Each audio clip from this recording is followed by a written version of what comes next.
friends! Welcome to Nature Check's Arda Campaign, the show where you come for the game and stay for the science. Hi, my name is Sheryl, my pronouns are she, her, and I'm the Dungeon Master for the Arda Campaign. I'm also a PhD candidate studying ecology at the University of Illinois at Chicago, and when I'm not doing my research, I'm a science communicator, and finally back to posting videos on the Roving Naturalist on YouTube. Yay! Next there's Nancy. Hi everyone, my name is Nancy. I'm an entomologist, which means that I study bugs, and I live in Quito, Ecuador, where I will tote your bum around the jungle to look at all the beautiful bugs, like Sheryl's bum. She's coming in November, so excited. So if you want to look at bugs in the jungle, it is a possibility. I play a character. Her name is Kay. She is a human-looking person, but she's actually a celestial. And her pronouns are she, her. Our pronouns are she, her. Real good up until that point. You were doing great. I was doing real good. You're one to talk. I feel like there's something else I'm supposed to say. I'm like, oh right, I play a character, right? Her, that girl. Oh gosh. Then there's Ryan. Hi, I'm Ryan. I'm an entomologist, naturalist, horticulturalist, working in medical cannabis in Pittsburgh. In our game, I play Fletcher, the human wizard, and both of our pronouns are he, him. And we've got Cindy. Hi, I'm Cindy, she, her. I'm a science enthusiast, and I play an Endorian engineer over on Here's Boston Constellation on the Weirdlings Twitch and YouTube channels. But here, I'm playing Nautia, the water method druid. And there's Peter.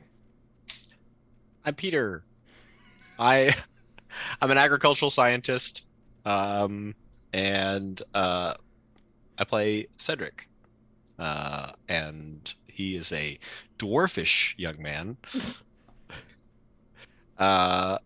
who is our resident cleric, and both he and I use he, him pronouns. We're on fire tonight, folks. Okay, that one was definitely worse than mine. And I was covering for you. Oh my gosh. Yeah, thanks, I appreciate that. If you are watching us right now live, thank you so much for being here and putting up with us. You know the drill. Talk to us in the chat. Hello, puppy. So that we can answer all of your questions and you can razz the team as they try to make it up this path up the mountain. Be sure to check out the reference section down below so you can follow all of these lovely folks on social media. And don't forget, if you haven't joined us in Discord yet, the link, it's down there too. You can come and chat with us about all sorts of things, like placing bets on how long it's going to take them to cross the 30-foot gap this evening. Or, you know, memes that cross D&D and science. Also, if you can't watch us live or you want to share us with someone in your life who also likes D&D and science, you can find the sessions of all of our TTRPGs in video form on our YouTube channel and in podcast form in all the places where podcasts can be found. Alrighty. After stumbling into a Raptoran village high in the mountains, you found yourselves in yet another temple to Obadhai and Ehlonna. You went through a series of trials on the other side of a door marked Recall, and once you were successful, Cedric was returned to you. You've spent some time getting reacquainted with one another, then you spoke with the village elders about the temple and the ceremony. You performed the ceremony while the elders watched, then they suggested you embark on a second series of trials in order to try to retrieve a special item, a relic of the gods, that might help you on your journeys. It is now mid-morning on Cordem, the 13th day of Brightrun, and you are standing at the edge of a 30-foot gap in the trail leading towards the peak of Belukako Chuchuro. What would you like to do? Cry and turn around. That's what I was waiting for.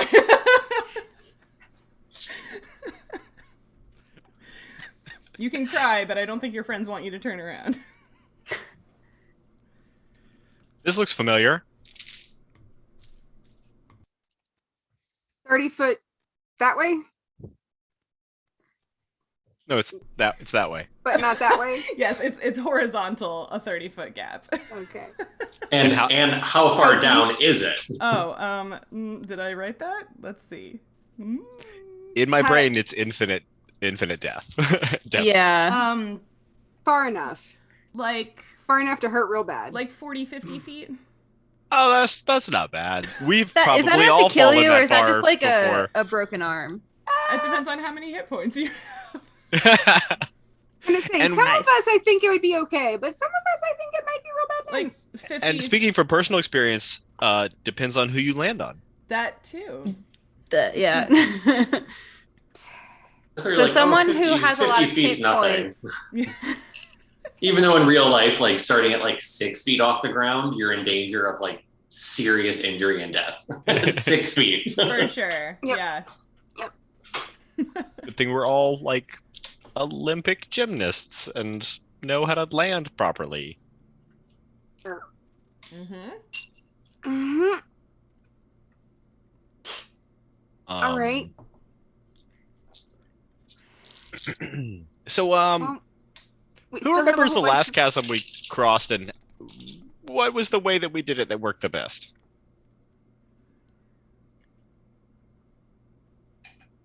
I don't feel like we had any way that worked super well. We made Nothing it worked through- well. We made it through that whole desert temple of like jumping up, being blasted through the air, and cliffs But, to like, climb there over and wasn't stuff a- like that. There wasn't like a chasm kind of thing. The last chasm you crossed was the, like, I think I said it The was trick- like 60 or 100 trick feet bridge. wide canyon. Yeah. When we spent an entire episode crossing. Yeah. But also And like falling into and crawling out Right, of. yes. but like we got trees and stuff around here, right? Yeah, that's what I wanted to ask with Cindy, just like what did we observe on like our side of the chasm and on the other side in terms of like trees, big rocks, like anchoring points. What's around here? Yeah, so there definitely are things like that. You're moving up the side of the mountain, and again, this is still sort of on the arid side of things, so the trees aren't like especially huge, but there are trees and shrubs and rocks of varying sizes all along the slope to your left. So, climbing down, climbing back up. Or I mean, we can maybe like make a rope bridge. Yeah. if there's I can enough fly over. Yeah, if there's enough vertically oriented things to tie off to, it's only 30 feet. We have 2 lengths of 50-foot rope. We could do, oh, I know we have more lengths than that, but we only need 2, is what I'm saying. To lay down like, the 2 rope bridge that you like hold onto the top one and shuffle on the bottom one. If there's enough that we could build that could get us across this smaller gap pretty easily. And it'll be like, you're not like, it's not a single one. Like I think in the canyon, we were trying to like hook our arms and legs over it and like scooch across it. I don't think we did the double ropes. I think it was too wide for us to even to even do Yeah. ropes I back I think then. we had to climb yeah, down. we had to and go climb down up. and then back up. This one, Okay. I never really thought about the whole 2 rope crossing thing. That makes sense. The like super basic rope bridge. Definitely wouldn't be Fantasy Dwarf OSHA approved. It's slacklining with training wheels. Yeah. That seems like something I could maybe do.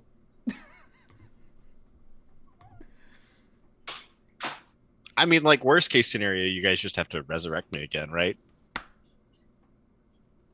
Oh yeah, because it was so easy the first time. I mean, now you guys have practiced, so it'll be easier the second time. Sheryl, did you just hurt yourself? No, I'm good. I'm hurt on the inside. It was so loud. I say that in character, by the way. Right, Just yeah. clarifying. It's like he's forgetting all the work he had to do to be resurrected. He doesn't remember it super Right, great. yeah. So, Well, we should do that. I guess Nautia is gonna have to fly over and tie some stuff together. Did you guys bring your rope? We always bring rope. We like now all have a length of rope. So- Well, legitimate question. Did Cedric's rope survive? I think the rest of your stuff did, so it's probably fine. Yeah.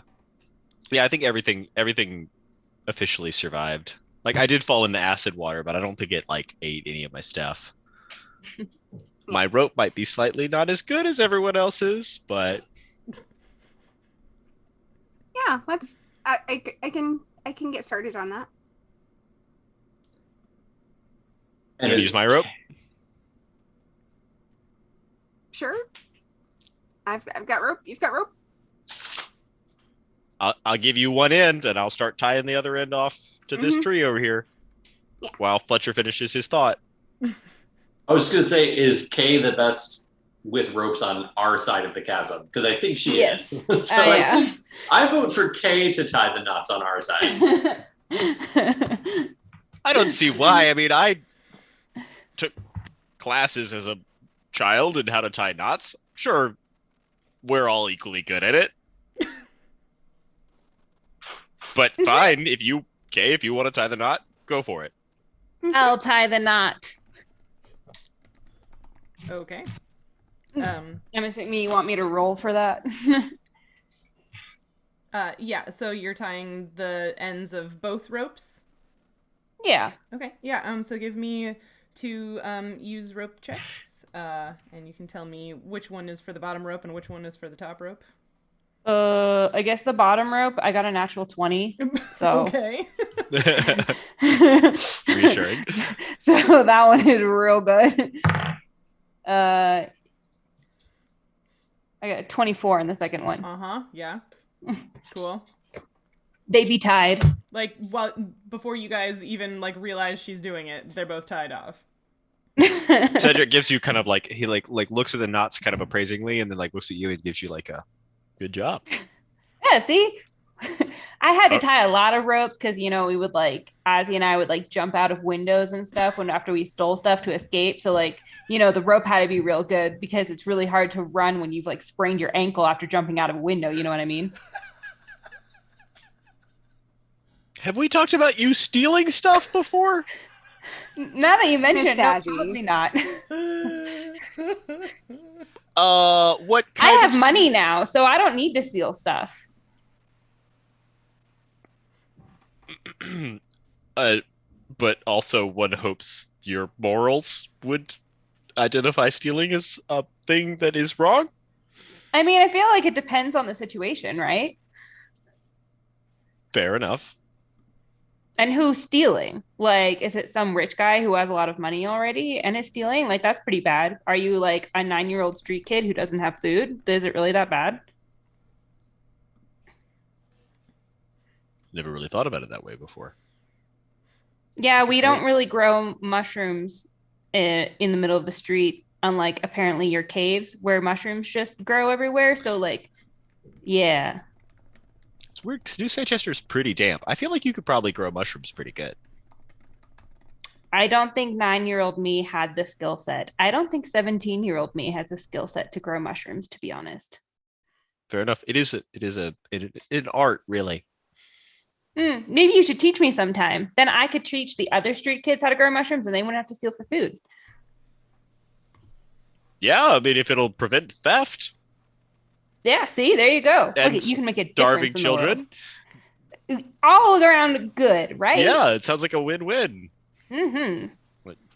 I'd be happy to do that. Set up a mushroom farm as soon as we get back. All right. Sheryl does not look pleased. I'm not pleased. I'm just... Anyway.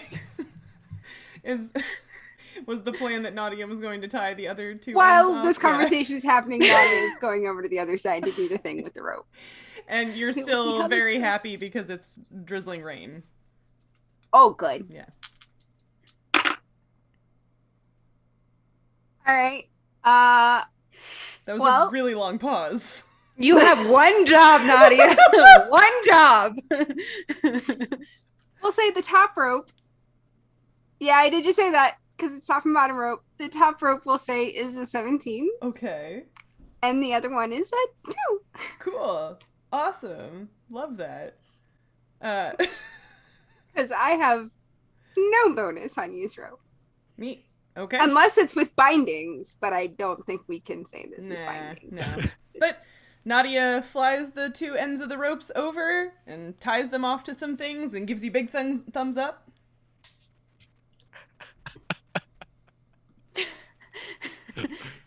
Great. All right. Well, I think I'm the heaviest. I guess I should go first to test it. Does that make sense? If it doesn't break for me, it won't break for you guys. Can we have Nautia spot us? Nautia, will you spot us as Hey, we're I'm going? gonna hold at least one of these ropes as they go. I think. Which one? Yeah. We could make a harness. We have enough ropes that we could like tie ourselves in and then tie it to the top rope. Yeah. You could do that. Yep. That I sounds could like a even good like idea. if we don't want to have to cut the remaining rope, I could like fly one back over to the other side. Well, we have 4 pieces, right, of 50 length. She means So the we can- harness. We could make one harness and then she Well, can... you could make Oh, 2 yeah, yeah, harnesses yeah. with the 2 remaining ropes. Yeah. Well, we can't fly, so I guess I'll do that on this side. Okay, do you Yeah, I know guess how I'll- to make a harness out of a rope? Yeah, sure. Would that be like Why wouldn't making I? a You just, like- binding? It would be like making a binding. I could tie you up to the rope and then one of us might be able to get you back out. Yeah. I could tie you to it. Actually, Kay probably could get you out, right? I don't know. We just saw that Kay's really good at using ropes, so, you know... Actually, to be fair, my escape artist is extremely high.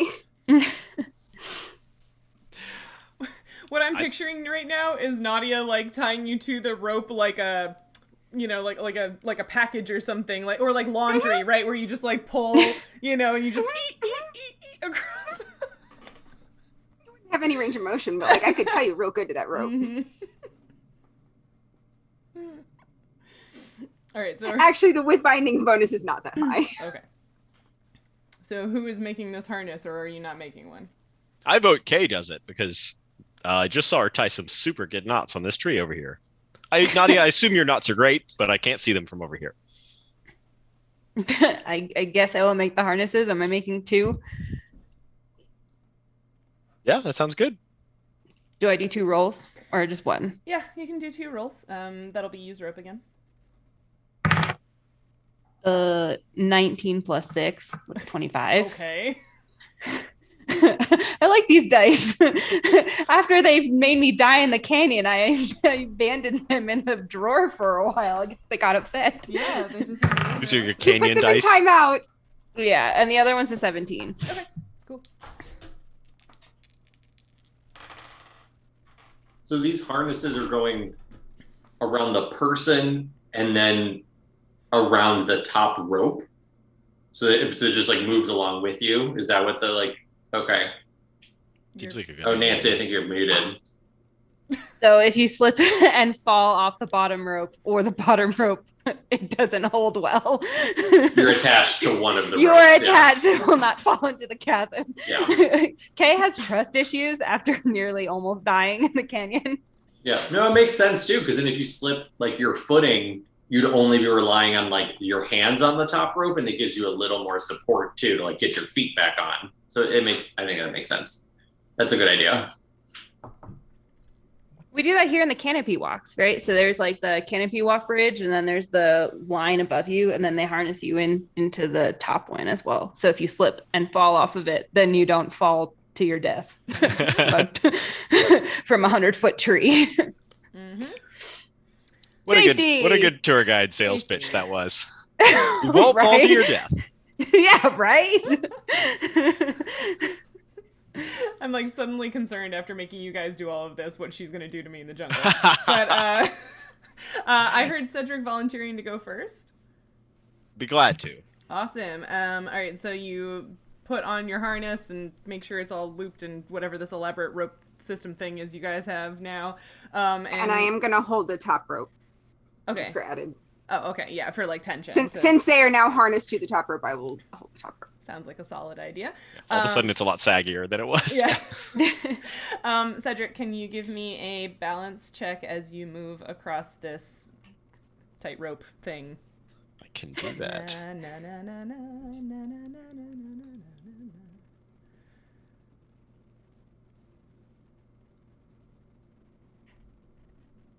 Well, that's a 5. Yeah, cool. Awesome. Okay. So you make it to like the midway mark of this, and you were trying really hard to sort of like look straight ahead and like keep your balance, and you started to get a little nervous, and you like looked down and you realized how far below you the drop was, and then your legs started to shake and your foot slipped, and you sort of come off of the bottom rope and are just hanging and now testing this very nice harness that Kay made for you. And also Nadia's strength to hold the top rope in place. Okay. I guess while hanging, I'm gonna like try and like hanging, like try and use one foot to grab, or one hand to grab the bottom rope and try and like get back up onto it. Okay, yeah, I mean, you can do that. It's not super hard because it's not like you went anywhere. They're right on top of one another, parallel, or whatever. Hey, shouts, good thing I made the harness, eh? Yeah, A+. How am I not doing? Great. Yeah, you're really good at this. I'm kind of focused right now. Can you give me one more balance check to get across then? That's a natural 1 for a total of 2. Oh my goodness. Nadia, you watch him, he sort of like shakily like gets back up onto the bottom rope and then just like tries to take another step and just like slips right off again, and he's just like hanging and kind of bouncing a little. I think it's my shoes are kind of slippery. He doesn't even have his armor check penalty to this task anymore. I'm just gonna go ahead and sort of carefully let go of the top rope and fly out to spot him, which I just realized what Ryan was saying earlier when he said spotting. I'm just having a day. It's fine. It's totally fine. All right. So Cedric is gonna like, as soon as you get close to me, I frantically like I reach out and like grab your arm like to get you to steady me. No. Rope. Grab rope. Yeah, I've got rope. it. Other hand rope. Like I'm now holding like your shoulders. Both hands rope. Okay. Yeah. Okay. Yeah, I can do this. Mm-hmm. Yeah. That is exactly what a drowning person does, so very good. Yeah. I figured with a natural 1, he's freaking out. He's having a panic attack. Because the thing is, the rope can hold his weight. The water method cannot. Not unless you're attached to something, yeah. Yeah, I guess I'm gonna try and get back up onto the rope again. Yeah. So with Nadia spotting you, I will give you a +2 to a balance check to try to make it the rest of the way. I'm sure that'll make all the difference. Sometimes it may. Let's roll well. That's another natural 1. Oh my god. Oh no. I am so sorry. We just talked about this. Best to just get them all out now. Stakes are low. You've got a harness. We've got time. Oh, hold on a sec. I'm so glad that Kay did the harness. There are... Oh, these were spent for Kay and Fletcher. Kay or Fletcher, do you want to give up one of these re-rolls that Rachel bought for you the other day so that Cedric can try to get across? I mean, if it gets Cedric across the damn bridge, then sure. I'm pretty sure Cedric Re-roll. already used his last time. Yeah. I'm gonna roll with a physical dice, because Okay. roll 20 hates me now. Uh-huh. So, do I still get a +2 to this? Yeah, you're Nadia helping me? re-rolling the natural 1 that you just got, yeah. Wow, so that's a total of 6. With the +2 and my natural +1. Nadia, you've got him, like, he's, like, standing and wobbling, but he's not really able to make any forward progress.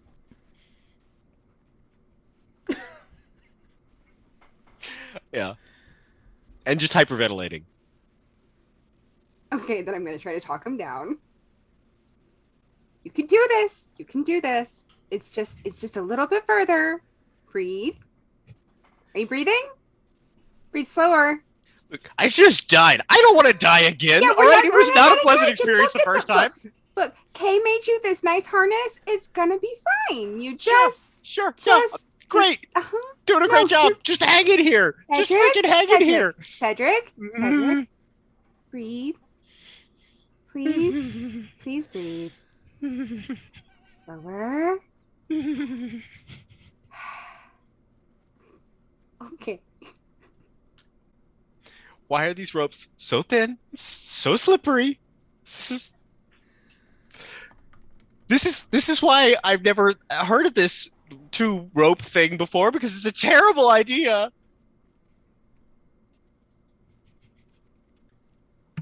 You can do it, Cedric! You can do it! Kay is like cheering from the the other side. She like grabs some leaves and makes like little pom-poms. Oh.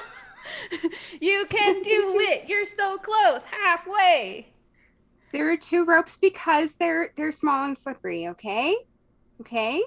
Hey. Okay. The harness will hold you. You just need to move yourself, okay? Okay. Okay. Nautia should not know all of these things. This is not Nautia's. No. Okay. Anyway. Okay, so you think you've calmed down?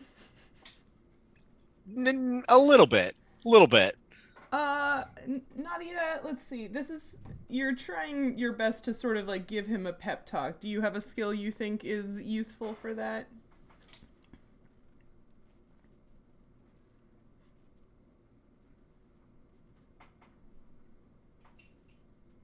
Like, there's got to be something charisma based, right? What are the? It's not like Bluff. bluff. Diplomacy. You're doing great, bud. Diplomacy. Bluff, you're doing so good. Could we Look call at it you. diplomacy? Yeah, you can try diplomacy. Hey, I mean, Handle my bluff animal? is extremely high. We could take that tack, but I feel like I would then have to lie to you about something. Yes, you have to lie in order to use bluff. Not lie to me, Let's try- Nautia. Lie to me. Well- I need it right now. Everything's going to be fine. It's not that That's the far. lie. We're so close. You're so close. You just need to just pull yourself along. These ropes will definitely hold. All right. I feel bad doing this. What is Okay. this? What are you doing? Can we call that a bluff? I don't like. I'm telling him it's not that far, and he just has to just. Are those things that Nautia doesn't believe to be true?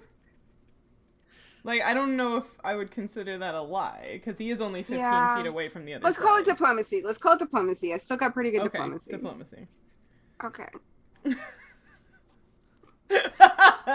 These dice! These dice! Oh my god. It's our curse. The canyon curse. Amazing. 16. 16. Okay, awesome. Yeah, 16's so... pretty good. Okay, so Cedric, she's talked you down, ideally. Okay. Yeah. So should I make another balance check? Yeah. But because she has studied you both physically and hopefully mentally, emotionally, you can have a +4 this time. Let's see if Okay. it'll work. All right. Here goes nothing. That's an 18 plus 5, 23. You make it to the other side. Uh, Like super ungracefully, like gets like to the edge and like falls off of the rope again and like falls to the ground and is like scrambling like away from the edge of the canyon and like getting as far away from as I can get. And like with like still attached to the harness, like I'm like up against the tree that the top rope is tied to. So the way that I normally do high ropes courses, which is why I don't do high ropes courses. Same. Yeah, okay. Are you just gonna hang out in that harness while the next person crosses, or you taking it off? Yes, I am sitting here, like doing like a lot of deep breathing, like very much just like focusing on myself, not paying attention to anybody else. Neat. Who's going next? I don't know, Fletcher. Who do you do you want to go next? If Kay goes last, she can make sure her harness is on securely. Yeah, I'll go next with the second harness. It seems like Cedric is having a moment over there in that one. Yes. You can do it, Fletcher. I have faith in you. You get the harness on, tied off, and all that to the top rope. And then is it balance check? Yep.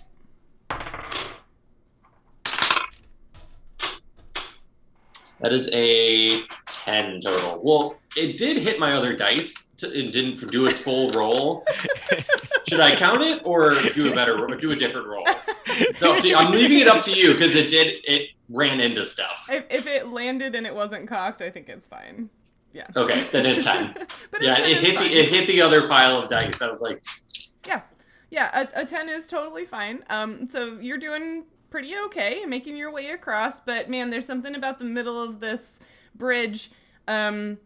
As you are sort of just past midway, all of a sudden you feel the rope under your feet getting like more and more slack in it, maybe because there was lots of bouncing during the first crossing, and the knot on the far side of the chasm comes untied and that rope drops out from under you.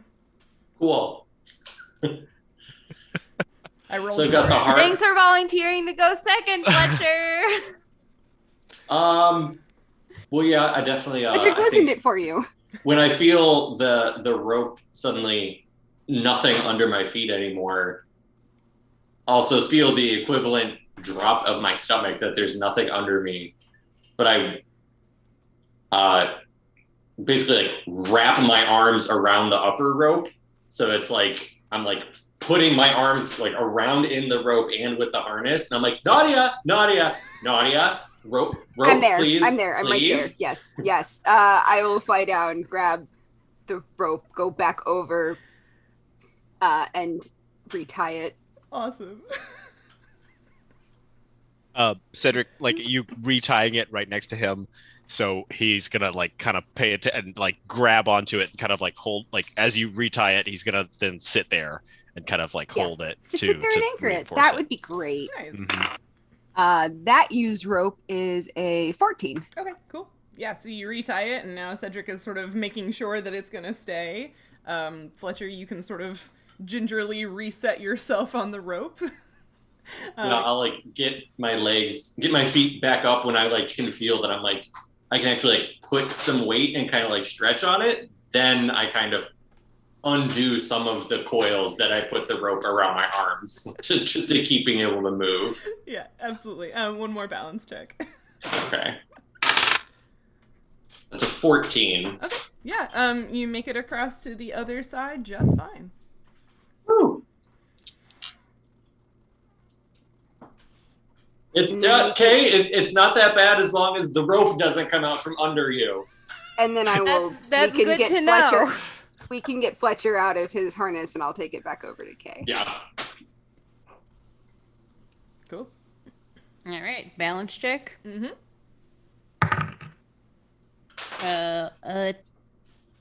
23. Yeah, you just fly across it at the end, no problem. Yeah. It wasn't that bad, Cedric. What the hell was your problem? Cedric like just like leans over and pukes. It's like as soon as Kay gets across, he's like, Oh. You need more street kid life in your life, apparently. I mean, like, I don't think I can handle crossing any more of it. clotheslines, dropping out of buildings. Like, that was the Can we life, not talk man. about it right now? Sure. Seeing Fletcher on the side is a little too much. All right. Oh my goodness. Okay. I'm sure there won't be any more canyons to cross Okay, during we this did it! Yay! mountainous obstacle course. Yeah, definitely not in the unmaintained mountainous trail that's usually done by people who can fly. Right. Surely there's Mhm. great trail maintenance. That was like built explicitly to help them learn how to fly. Yeah. Yeah. Yeah. Are you just leaving those two ropes set up, or is Nautia? We should probably take them. No, we're taking all Yeah. the ropes. Yeah, I'll collect them. Seems like a solid choice. Okay, cool. Yeah. So you made it across the 30-foot gap In the path. Yay! And it only took 36 minutes this time. Well, it's 36 minutes past the hour. Real time. Like, real time. Right, yeah, but we did intros and stuff, so it's more like 20 minutes. That's pretty okay. All right. So, nature check. Come for the game, stay for the use rope checks. it's a good skill to have on the skill list. Just saying. I has it. Yeah, you do. Alrighty. So you walk for, maybe another 20, 30 minutes. Again, it's uphill, so it's steep going. The path is kind of narrow, so you've got to watch your footing. It's raining. Again, it's not pouring, so it's not that the visibility is really decreased in any way. It's just everything's a little soggy and a little slippery. And eventually you come to another one of those big wooden walls. And for a reminder, you were told that the wooden walls are operated by targets that you have to shoot, and then they get lowered. And you did one at the beginning. Is that a perception check or a search check to find the Perception to the find target? Yeah. Oh gosh, we'll try. Yeah, and I do want to look perception. around too. Can I also do Yes, that? everybody Or is can this look. too many people rolling one? Yeah, I think we all know what to look for. I got a 19. 24. 24, 27? 18. Huh? 27? 27. 16. 16. Yeah, everybody sees it pretty easily now that you know what you're looking for. Oh, there it is. It's right over there. Do you want to Nadia- use that sling of yours again, Cedric? Wait, why didn't Nautia just go over there and kick it? Nautia, go over there and kick it. That's a good idea. That is true. Yeah, sure, I can try that, I guess. Or can Nautia fly around to the other side of the wall and see if there's a mechanism that just lowers it? Are you? Because it clearly has mechanics. I mean, You think she's really good at mechanical things. Mhm. Remember the ladder in the mine? She's Yeah. really good at that stuff. Mhm. Yeah. Real Nadia, quick. you spent the last 100 years living in a jungle. You know how mechanisms work, right? My disabled device is a negative. She's not too bright there, Fletcher. But Fletcher has faith in you, is what he's saying. See, we were just Not having discussing seen how, your I'm character okay sheet. not being good at certain things Mhm. because I don't need to do them because other people can. I can go over and poke the thing. Yeah, go punch it or something. Let's go try Yeah. it. Okay. What's the worst that could happen? Roll me a punch attack. What is? So it's an unarmed strike. Unarmed. Yeah. Yeah. I just don't remember what I add for that. So it's Um, d20 plus your basic attack bonus plus your strength modifier minus 4. Minus your what? Okay. Did Base you say- attack. Base attack, it's 20, or Okay. a d20 plus your base attack bonus plus your strength modifier minus 4. 4. Yeah, that -4 is killer. 5. She goes up and whacks it, and it doesn't do anything. Boing. Why? I'm having a great day. All right, I got this. Also, I just have to say, my husband definitely asked why you guys didn't just, have Nautia run up and punch it earlier, and I was like, I don't know, I think they wanted to, play the game and be honest, but... No, it just didn't occur to any of us. It legitimately did not occur to me at all. It's high up off the ground, right? Yeah. It's okay. We have two people with slings and someone with a crossbow, or a short bow. Short bow, yeah. So- Yeah, short bow. you know. Uh-huh. I have a crossbow too. There you go. We all have ranged weapons. I'm good with it, but Nadia's our ranged weapon. I did a. Just come here, we'll throw you. I see that you threw a rock. I threw a rock. You threw a rock, and it hits the target next to where Nautia is still hovering, I guess, and the target does sort of lean back, and the wall goes... and crashes down and covers the gap. Like that, Nautia. You got to get it kind of upward a little bit. Okay. It's down now. I guess Kay runs across it. Okay, you run across. yep. Keep going. Cool. Follow, not running, but Follow, walking. not running. Yeah. Walking Slippery. for safety. Yeah. Mhm. Kay does Wet. not have good experiences with bridges after being thrown off of one. Fair enough. But slack lines. Yeah, Easy slack peasy. lines are fine. Yeah, Yes. easy peasy. Yeah. Okay, so you continue up this sort of narrow mountain path.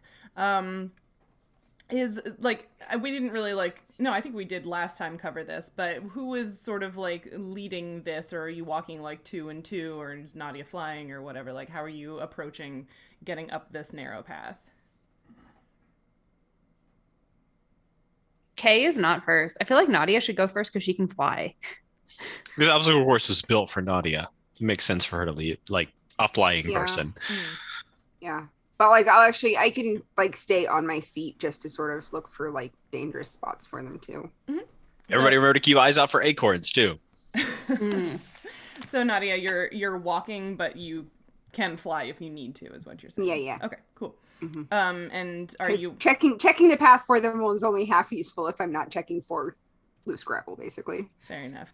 Are you all just sort of like following her in a clump or what? Yeah. See, these questions make me nervous. I need to visualize what's happening. I think the three of us are, How wide is the path? Like single file, You or could do like 2 people across. That's fine. Yeah, there's enough space for that. It's not like a road, but you know, Yeah. you don't have to be Yeah, like yeah. single file hugging me. okay, it's not like a little ledge on the No. side of okay. Should I be like looking for traps or something? I mean, you can. Hey, I thought you were. Didn't we cover this? Aren't you supposed to always be looking for traps? Okay, fine. I'll look for some traps. Okay. So I imagine that means Kay is behind Nautia. Yeah, that's a search check. Boys in the back. Yeah, I'll be walking with Cedric, but I'm like A I 26. want to be in the back because I keep almost dying, but Cedric already really died, so I don't want to put him, like, I'd rather be in front of him to keep him Aw. from dying again because of me again. And that's basically, so I'm just walking with him. Aw, 26. Yeah, the path is rugged, but it doesn't appear to have any sort of trap mechanisms in it. All of the... Can I also just be can I also be keeping an eye out for the missing thing as well? For sure, Forward. yeah. Yeah, give me a perception check. And yeah, okay, it's rugged, but it doesn't seem to have any traps other than, like, you know, the pretty obvious obstacles that you guys have already, you know, been working on. Okay. It's a 10. A 10? Mm-hmm. Okay, cool. So you continue making your way up this narrow path with Nautia leading and then Kay keeping an eye out for anything hinky in the path, and then Cedric and Fletcher walking behind the ladies. And you make it up to a point in the path. Sorry. Reading notes.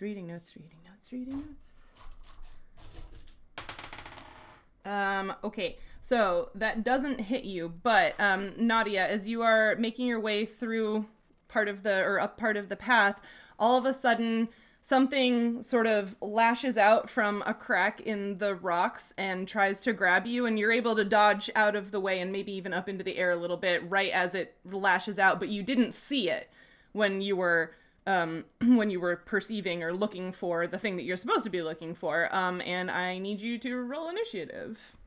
Oh, God damn it. All of us? And I'm putting your bird right next to you, Nautia, just because that way you have it. Thank you. If you want it. Hi. He just stays on my initiative, right? Yeah. Okay. Oh, look at a little tentacle monster. It is a little Awesome. tentacle monster. Wow, that It sounds is, horrible. It is. Na.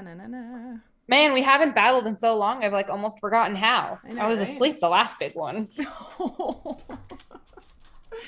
Yes, the tentacle monster tried to tentacle Nautia, and it rolled a 3. So we're off to a great start. That's okay, because my previous roll before that was a 2. I just had it on perception. Awesome. Okay. And I guess I should roll for the. Okie dokie. Cool. Okay. So anybody with an initiative greater than 20? Oh, I forgot to roll. Hold on. I forgot how to do this. I was asleep last time. You were kidding. I got a 22. 22. Okay. Did you get higher than 20? No, I got an 8. Oh, awesome. Okay. I also got an 8. Would be Well, I mean, I good got a if 9, but I rolled an 8. Pencil was ready to write. Okay, so Fletcher with a 22. Nautia, what did you get? Suddenly my 12 is not so bad. 12. Wait, Cedric doesn't have any armor. Is that correct? Yep. Well, that sucks. Yep. Yep. And then Kay and Cedric both had 8s, but Kay has a higher dexterity. I have a 9, actually. I got a +1. I rolled an 8. Whoops. +1. And Kay Sorry. got an 8 total. So it is. I got an 8 total. Cedric. It was not epic. And then Kay. Okie dokie.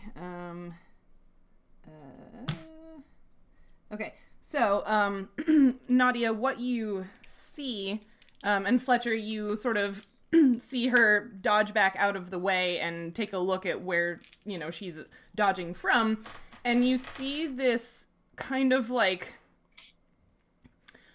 worm type creature with 4 big tentacles around kind of like a little beak mouth. And the thing, as you see it starting to uncoil from where it was hiding in the rocks, it's like 7-8 feet long. It's a big, thick, rubbery worm type thing, and most of it is sort of a darkish gray so that it blends in really nicely with the rocks where it was hiding. And it just tried to tentacle Nautia. So what would you like to do? Is it has it come like out of the rock on the path, or is it like in there or like attached to the rock? Like, can we see, is it like mobile? Is it moving? Yeah, it was sort of like, you can see it was hiding kind of like in again, this is a rugged terrain, so it's not smooth. So it was hiding in sort of like a little area, and now it is uncoiling out to try to get closer to her and grab her. Okay. Yeah. So is Nautia technically next to it, like in melee? Yes. Okay. Ugh.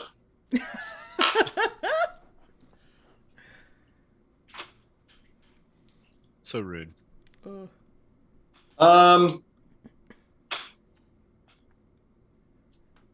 I think I see it like where it's like uncoiling and kind of like reaching out from the rocks, and I'm gonna hit it with 2 magic missiles. Awesome. Cool. So I can direct those right where I want them. Yes, you can. Roll some damage. Okay.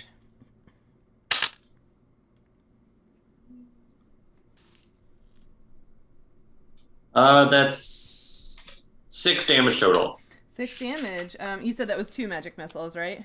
Yes. Yeah. So Yep. they fly out from your hands and sink right into again, it's like this weird, like, big, round, rubbery worm thing, and seem to hurt it. It sort of, like, does that weird, like, and, I don't know if you could hear that, and the tentacles sort of wiggle as if it was in pain. And I'm assuming you might be staying back there. Yeah, and I as a free action do like roll a nature check to see if this is similar to anything. Yeah. Again, like we've done before. Yeah. For sure. Nature. I got an 18. An 18. Yeah. So this is a Grick. So they're not animals. Technically, they're aberrations, right? And they live in dark places, underground caves, stuff like that. So yeah, like they're found on multiple continents. So you are familiar with it. Yeah. If you wanted to know other things about it, I would let you do like a knowledge arcana check on your next turn. Okay. And yeah, I think that's it. And since I recognize it, I think my last thing is can I just like yell to Nautia? Mm-hmm. Just be like, Nautia, if you can, move away from it. These things are a lot longer than what you can see on them. It has a big range. And Nautia, it's your turn. I think just out of a sheer startle response, she's still going to take a claw attack first. Mm-hmm. So that's 2 claws. Aw, come on. Sorry, I've got 2 numbers written here. No, it's okay. So it's a 9 and a 20.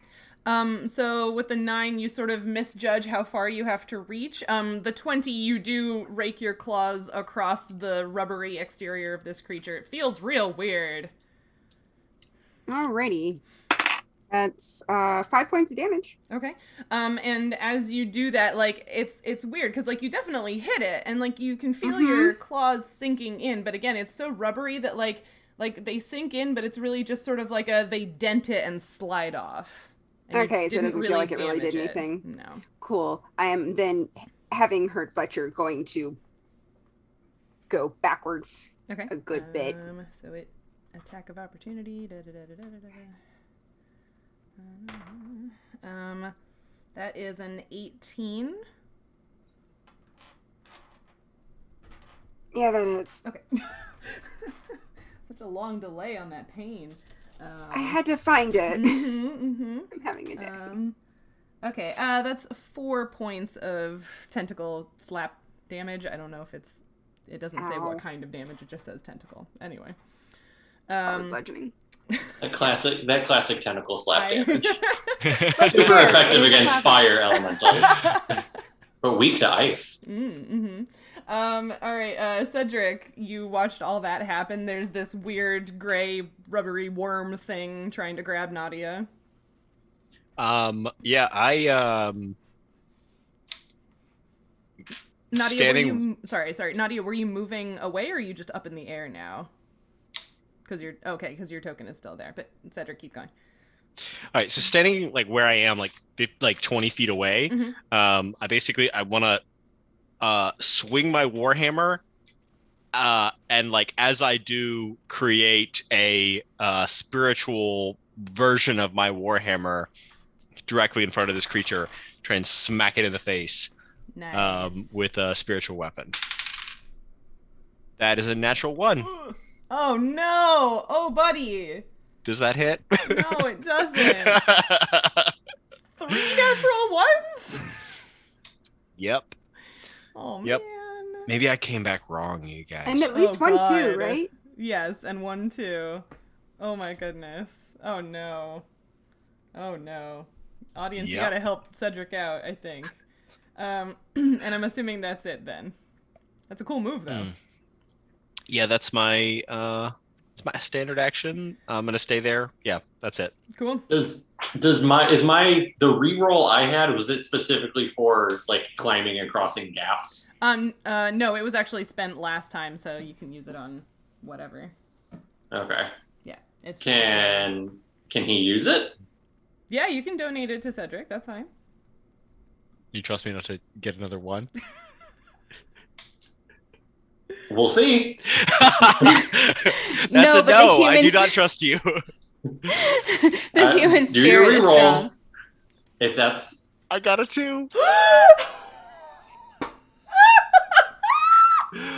Oh my god. So that's a total of 8, which I assume does not hit. No. So what? You rolled a 1, a 1, a 2, and now another 1, and then a 2. Mm-hmm. Oh my god. you need to melt that die down and throw it away. Well, like half of them were in roll 20. Roll 20. Yeah. I did get a 15 in between there to hit the That's target true. that was stationary. Where the rubber really met the road at that point. Yeah, so Oh no, buddy. Okay. just chuck this into the garbage. A fire blast comes from the garbage Yeah. can. Yeah. Oh no. No, it just knocks the garbage can over. Cool. You guys have got this. You're great. Go for it. Oh. Support character right here. Okay, it's your turn. I guess I Oh lord. shoot it Okay. with that I shoot it. with a crossbow. I normally got anything else to do, so try real hard. I also got a 2.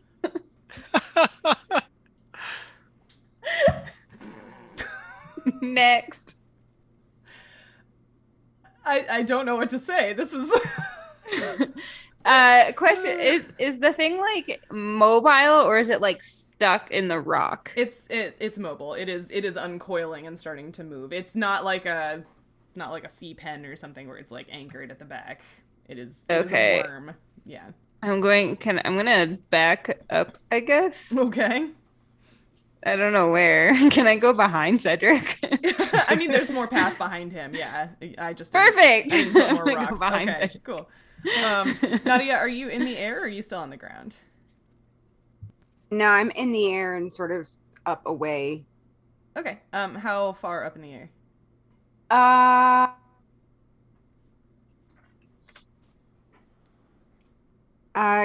Can I say that I'm 20 feet from it? Just sort of up and away. Yeah. That's fine. Okay. Yeah. My fly speed is 40, so I could easily have made it in that last turn. Awesome. Okay. Gosh. Well, somebody's closest. Uh-oh. I'm sorry. They're both the same closeness. Oh no. Let's see. I mean, I'm blue and I was right up in its face and scratched it, so yeah. I'm okay with that. Well, it can't fly, so odds it'll go for... Oh, it doesn't have that reach? Nope. Odds it'll go for Fletcher, evens it'll go for Cedric. That's an even. Ooh. And it does have that much speed. So here he come. So yeah, now you can see, again, it's this like 8-foot long, probably like 200-pound gray worm thing with these 4 big tentacles around its mouth. It's not pretty. But it slithers right on up to you and will try to tentacle you. Okay. Oh, man. But that is only a 13. Cedric. You're muted, so I don't know what you said. I was talking to the chat and I was not paying attention. Uh, Did I get hit? Did I just get hit? Yes, a 13 against your armor class. What's my new armor class, you guys? That's what I was waiting for, because I don't know right. It's a 13. Oh! Mm-hmm. Neat. Yeah. Super neat. Your friends bought you new clothes in the Raptoran village. They did not buy me new armor. We thought you would want to choose your own armor. Mm-hmm. We did, and I thought the plan was to go get armor before we did the trials. It might have been, but that's not what we did. I do recall armor discussions, but I think we bought feathers instead. We tried to buy feathers instead. Anyway. We asked about feathers, and that wasn't kosher. You took 3 points of tentacle damage, and now this thing is in your face. Ooh, Yeah. I don't like this thing. No. 3 points, huh? Yep. Okay. And we're back up to Fletcher. It's right next to you. Ah! So it looks like I'm within its melee radius, correct? Correct. Ugh. Every time. I know. It's not where wizards are good.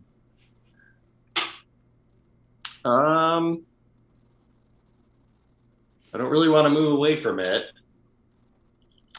because I'll get hurt. Let me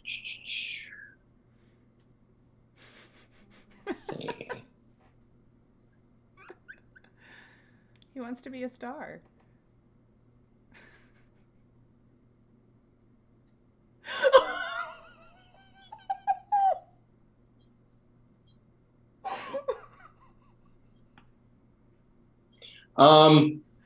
Well, since it's right there, on this, blocking the path on this narrow little trail, I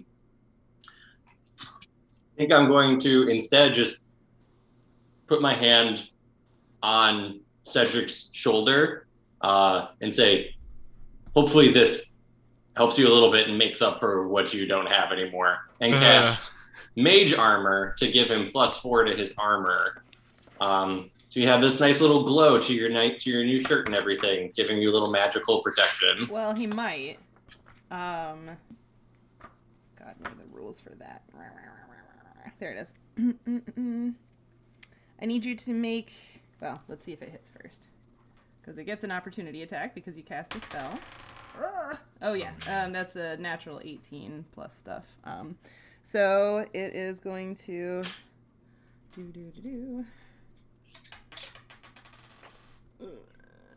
So that is 3 points of damage to you, Fletcher, because the Grick took an attack of opportunity on you for casting. And then you need to make a concentration check with the DC. See, Cindy was just asking about this. The DC is 10 plus 3, the number of points of damage you took, plus the level of the spell you're casting. I'm raising my hand. Yes. Do I have to make one of those for spiritual weapon? Oh, yeah, I guess you do. Yeah, sorry, I forgot you had that up. So you said, well, I'm just doing a concentration check. Yeah. The DC is 10 plus the number of points of damage you took plus the level of the spell you're casting. Cool. I failed mine. Oh, whoops. So did I. Oh, no. Okay. So no more magical hammer and no cool sparkly armor. That's a bummer. Oh. See, that's why we put got this. Points in the concentration skill. Oh, let me... Okay. Yeah, no, I failed. Okay, Fletcher, are you gonna do anything else on your turn? You said you didn't want to move, right? Nope, because I'll just get attacked again. Cool. Awesome. Nautia. Back to you. There are 3 things I'd like to do, but I can only do one of them.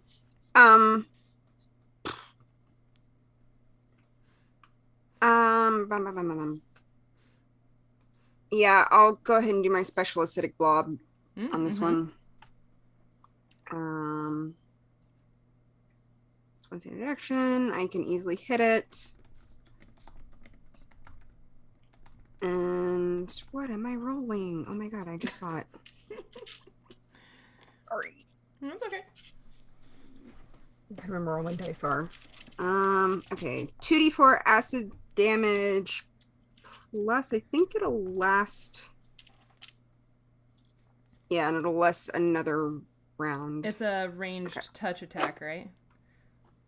Yes. Okay. And you're shooting into melee, so that's a -4 to not hit your friends in the face.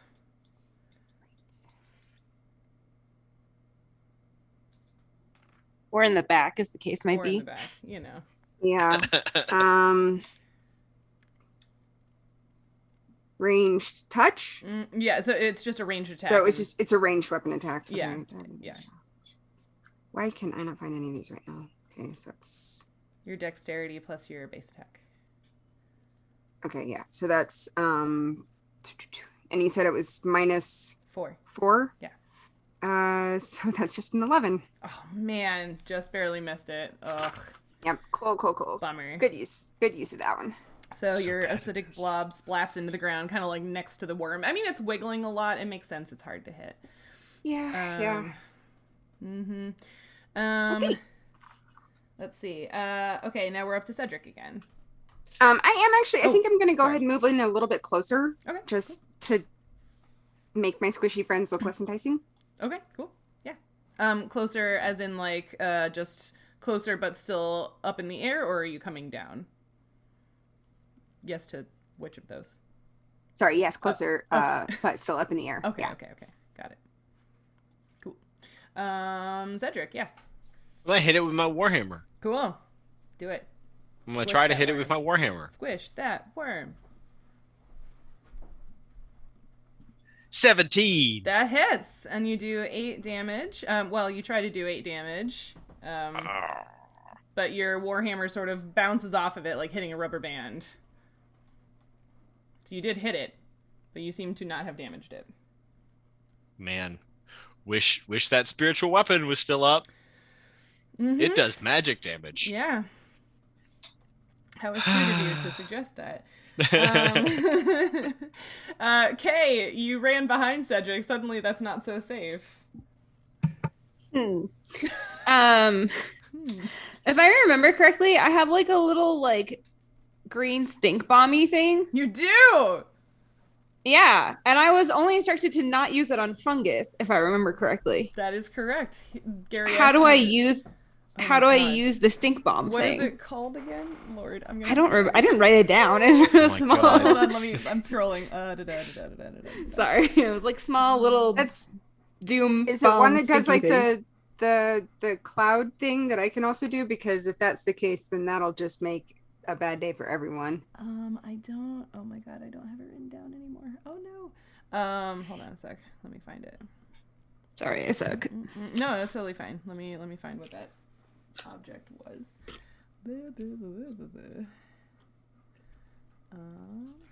Let's try here. See what happens. Yeah, I literally just have green plant bomb written down. Okay, green plant bomb. Do. Nope, not that one. See, this is why I keep the notes from every session, because that way I know what I gave you. Sorry. No, you're fine. Let me find it. Why don't I have this? Where is it? I don't know what it was. I can't remember what it was called. Did you get it from Gary? Yeah. If you I just got it look from for- Gary. Yeah, Gary gave it to me as a gift. Yeah. We look at just like the last notes from him. Yeah, that's I pulled up the notes from the last session that Gary was in, but it's not. I don't have it written down. So let me. Is it on like the list of magic items?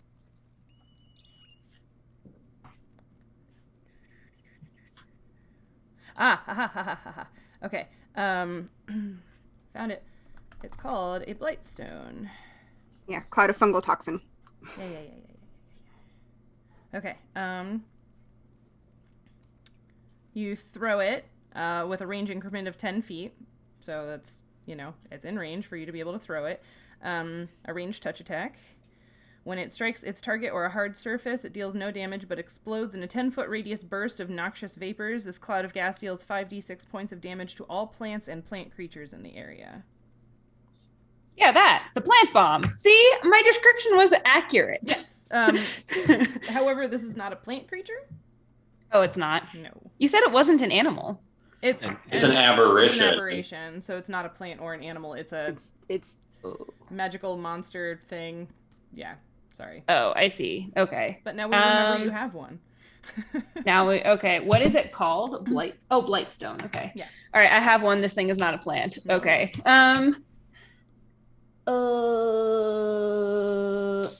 I guess I'm gonna stab it with the sparkly javelin I own.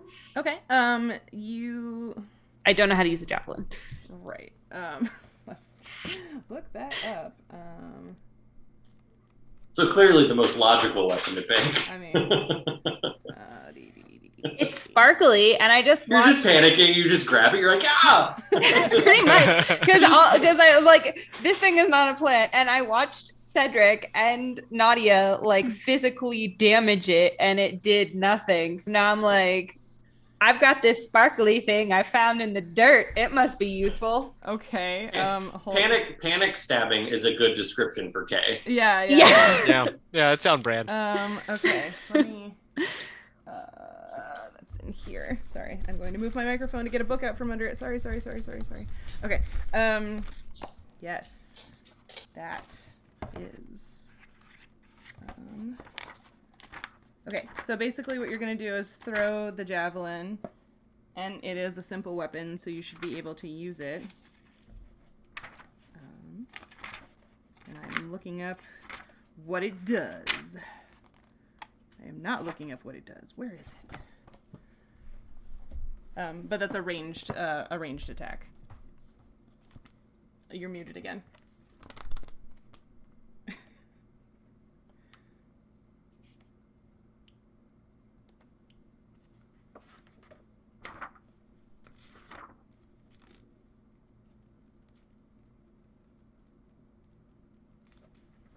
Technical difficulties. Yeah. What happened? Does she know she's muted? I do not know that I'm muted. Oh, I can use one okay. of those little green arrows that I have. But I mean, the whole point of using the javelin was to not do a ranged attack. But I guess it is a ranged attack. Yeah. I didn't realize that you didn't stab people with it. I obviously it makes sense now that I think about what javelin is in the Olympics. So actually, you don't have to roll an attack because I just looked up how this thing works. So you don't actually have to roll an attack. You're throwing it towards the thingy, and it has to make a reflex save, which, you know, it's a big fat worm. It has not a great reflex save. It's a magical self-aiming javelin. It fails the reflex save. Kay, I need you to roll 5d6. Y'all made fun of my panic stabbing. I only have one d6, so excuse me while I roll it 6 times. A 1, a 3, a 4, 8, a 3, 11. How many did I roll? That was 4. That's 4, but it's also enough to kill it. Okay. So the javelin, you toss it, you huck it towards this thing, and as it leaves your hand, Cedric, you're right in front of her, and you feel all of the hair on the back of your neck stand up as it transforms from this metal javelin with this cool design on it into a literal bolt of lightning that goes crackling through the air and hits the Grick and and completely destroys it. Did it! With magical lightning. Very nice. I slowly turn around and just look at Kay with just like wide eyes. The thing like explodes, Yeah. and then as it sort of clears, Nautia is sort of behind it, just like. What was that? Well, I would like to congratulate everyone on a job well done. The worm is very dead, so... What? Is the javelin still stuck Is it there, or is still? it gone? It was Or it's gone. consumed, yeah. That was a one and done? Yep. That was real cool. It was a one and done because it's super powerful. Yeah. Yeah. Sorry, guys, I Guess now we panicked. know Maybe I what should have that saved does. that for something else, but I panicked, so I threw it. We weren't I didn't think it would doing super disappear great. or turn into lightning. Yeah, my experience, most things don't turn into lightning, Right? so fair assumption. It looked like a hunk of metal, right? To be fair, it looked like a sparkly hunk of metal. Yep. Well, anyway, it's dead. We can continue on our way. That was Is there, so like- cool.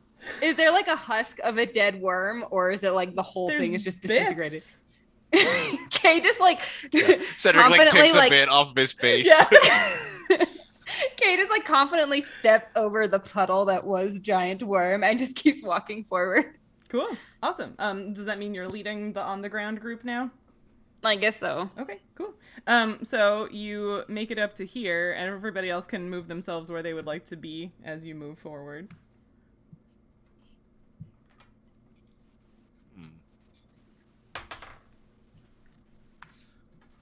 And I like how everyone made fun of me for panic throwing the thing. and Kay, does a 16 hit your armor class? It does. That is Okay. unfortunate. Is it a trap? No, it's not a trap. You take 3 points of tentacle damage as something grabs your ankle. Oh, God damn it.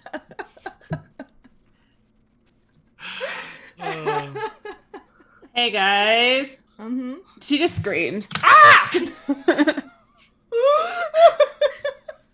another one and it's slimy and it's touching me. Make it stop. We'll just use the same initiative we already had. So Fletcher, it's your turn. So where? It's not on the map yet. Sorry. Let me reveal the new monster. Okay, there it is. Okay. Yep. So I don't think it's on the outer side. Well, shoot. Mm-hmm. Well, shoot.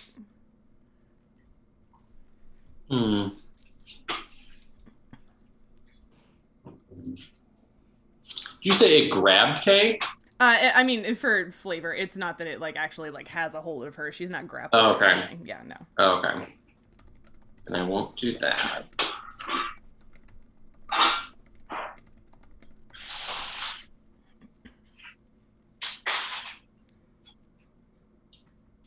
I think I'm gonna delay my turn Okay, cool. since everyone's still like right next to it. This is a very hard territory for me because everyone's always right next to the thing we're fighting. True. Nautia, then it's your turn.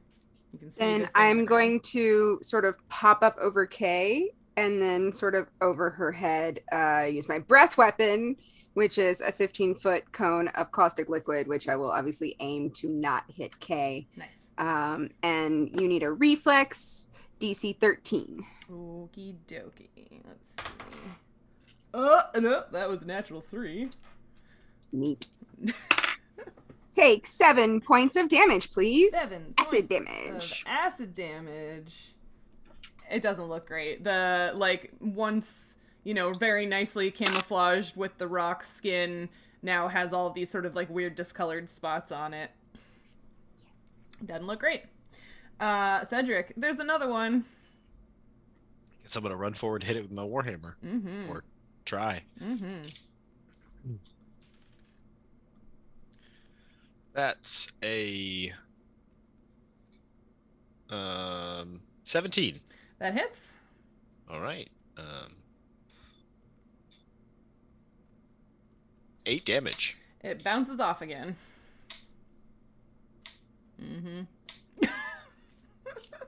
Sorry, man. That's my turn. Yeah. Kay, it grabbed your ankle. Bitch. I can take a 5 square back, right? Without it, 5 feet back. 1 square 5 foot step back. Yes. Yeah. Oh, that's what I said. Is Yep. it? Okay. Somewhere here. Yeah, I'm you can share that space with Nautia because she's vertical. So Okay. yeah.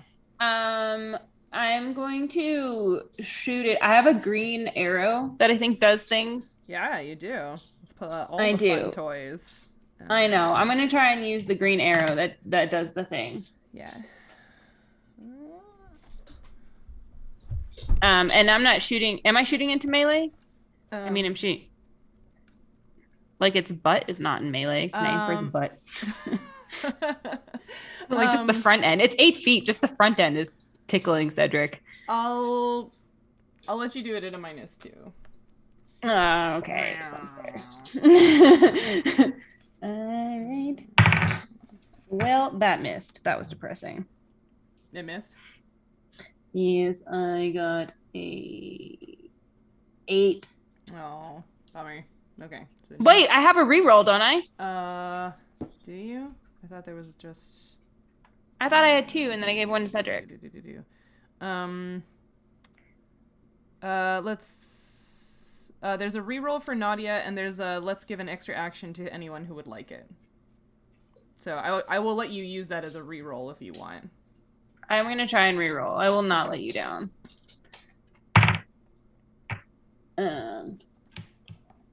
16. That hits exactly. Yes. Do. Can I actually say that I gave her my reroll? Because I could use that extra action Oh, yeah, sure, whichever. if we need it. That's fine. It needs to do a fortitude save now to not be poisoned. Wow, their saves are rolling really, really terribly. So it's gonna take some constitution damage from that poison. Wow. Wow, that's a lot. Hold on. Okay. Oh my goodness. Okay, cool. Awesome. That was a really good move. You've used up that arrow, but you poisoned it. It looks very green about the gills, as it were. So you moved, you shot. I think that's it for you. Fletcher, did you want to go now, or are you still hanging out? Can I move backwards again or no? Since you took a 5-foot step, that's the only move you can do for the turn. Okay. Yeah. That's fine.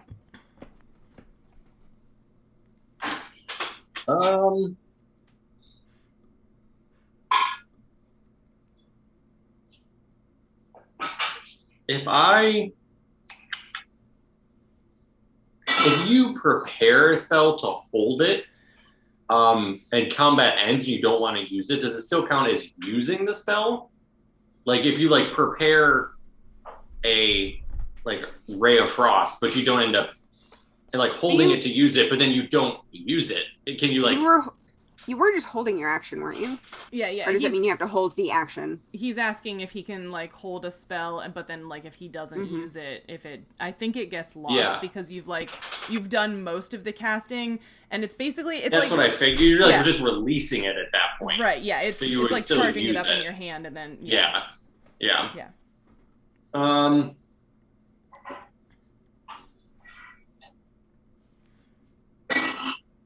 No, I think I'm still not going to do anything because there are people by it. I can't use magic, and seeing what has happened with the weapons that have been hitting it, I do not have a weapon that I've figured out could probably do anything to this thing.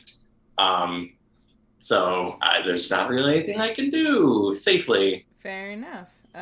Okay, so it's going to sort of scooch over this way and continue pursuing Kay. Scooch. Why me? Because you're the one that it started with. And you're like right there. So that was actually only a turn? I don't think that counts as a move because its butt didn't actually move. So, oh dear. Please hold. 1, 2, 3, 4. What's your armor class? I don't think any of these hit. 15. Oh my god, the Grick, it sucks so bad. All 4 of the tentacles in concert sort of like reach out to grab you, and you're just like, nope. Yeah. Grick, you suck. You suck so bad. Be afraid of my lightning.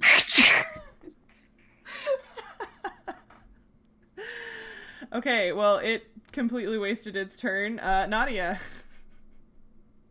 Okay, then if I can use that extra action, then that means I can cast Shillelagh. Oh, I am going to move first. Basically, I want to move within, I think my range is 10 foot with this thing. I'm pretty sure. No, it's not. It can't be that far. It's probably 5 foot. So yeah, I basically want to hop onto basically land on the rock right next to it, cast Shillelagh, and then hit it real hard with my Shillelagh. Do that.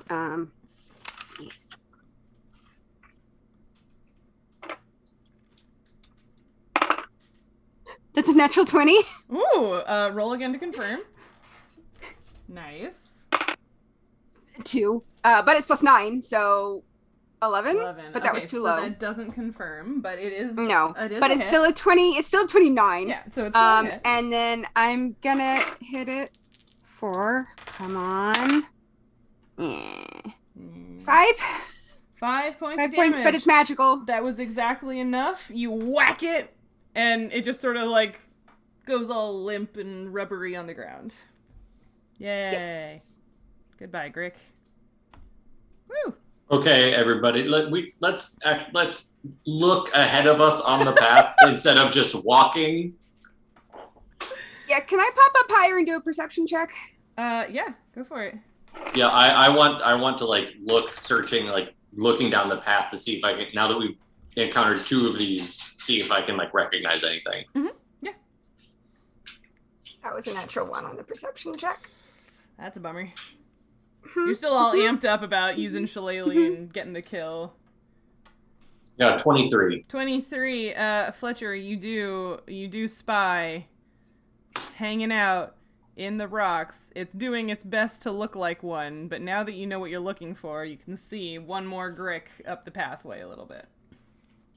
Can I jump in and take my turn? Yeah, go for it. Get it.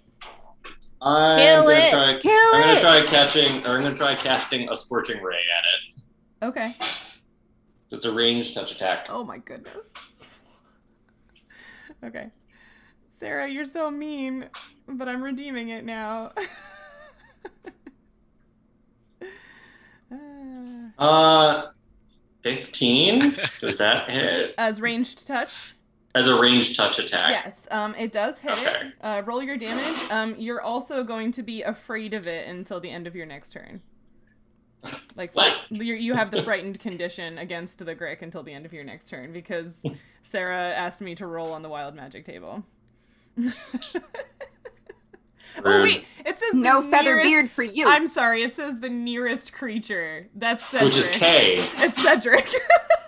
It's Cedric? It's Cedric. He's right in front of you. Oh, the nearest person to me? The nearest creature to you is... So that doesn't count Are we technically creatures? Yes. Yeah. Everyone's Okay. a creature. So yeah, Fletcher, you're afraid of Cedric until the end of your next turn. Oh, so you're... Oh, Yeah. that's weird. Okay. Sorry, I thought it was like the enemy, but it says the nearest creature, which is very funny.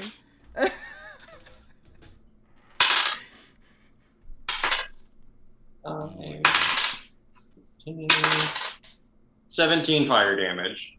I'm sorry, 17? 17 fire damage. It goes up in flames. Oh my god. Goodbye, Grick. Can I pop up and look one more time, make sure there's no more? Yeah. But yeah, also Fletcher is afraid of Cedric for a moment, and then it passes. Yep. Yeah. I like you like set it on fire and then you run away from me and I'm like What's up, Nautia? You're on a different die. What is happening? It's because I rolled really well for a couple times. That's what happened. Like, what is actually happening? oh my god. This is not. At least it's only perception checks, I guess. But I don't for know. you, there have been so many ones. What is happening? Oh boy. Awesome. Cool. Great. You don't see anything else on the path. And I feel like if that was ever a moment for us to go take a break, now is the time. I'm gonna go wash all my dice. Yeah, we're gonna go scrub our dice and, refresh our refreshments, get something stiff to drink, maybe if that's your thing. Talking We'll to. be... Huh? My dice is stern talking to. Yes, exactly. We will be back in a few minutes to see what else the group encounters on their way up the path looking for this relic of the gods. So thanks. We'll see you soon. Bye. We're back. Hello. Hello. How is everyone? I guess first I wanted to give everybody an opportunity to say anything if they wanted to about these creepy camouflaged worm ambush predators and anything they might remind you of, or... Yeah, you keep saying worm, but they remind me so much of octopi. Oh, Octopuses. interesting. Just because, they've got long tentacle arms and they camouflage well, and they have a beak in the center, right? So, to me, that's a tetrapod or a quadrupod, depending on the root word. Fair enough. Yeah. Anybody else? There's this. I'm not a marine biologist. I don't remember it. There's this yes. crazy doom worm. It's the that, bobbit worm. That's what I think That of when I think thing. of Grix. Oh. Yes. And that. Yes. Yeah. Okay. So you exactly, yeah. So that's what I think of when I think of Grix is the bobbit worm. So it's Terrifying. Yeah, exactly. So it's a marine segmented worm. So an annelid, related loosely to earthworms. And it creates a burrow down in the sand, and then it sort of has this tentacle-y mouth thing that it sort of splays And these out. giant freaking jaws. Exactly.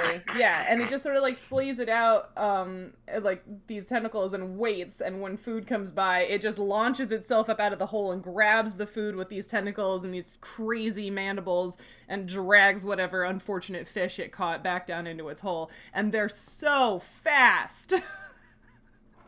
In science fiction terms, they're like a graboid from Tremors. If people are familiar with that series of movies, that's one of my niche obsessions, and I love those movies. I was going to say, if you're not familiar, get familiar. Yeah. There's 7 or 8 movies at this point. Wow. After 3, they get increasingly bad. But I mean, that's just general ambush predator camouflage. I mean, so it makes me think of like, I mean, go look at like many different kinds of like Asteraceae plants out there. All are like daisies and sunflowers and things. And you'll usually find crab spiders that are like the matching color of the petals that you usually don't even see till you're like about to touch them. And they're just sitting there with their arms out, waiting for something to land in the center of the flower to run in and just grab and take right off of there. Same thing with ambush bugs, a subfamily of the assassin bugs, blend in really, really well. And they just sit and wait on the flower and they'll grab with their raptorial front legs and stab in with their big proboscis on the first thing that comes by that comes near them.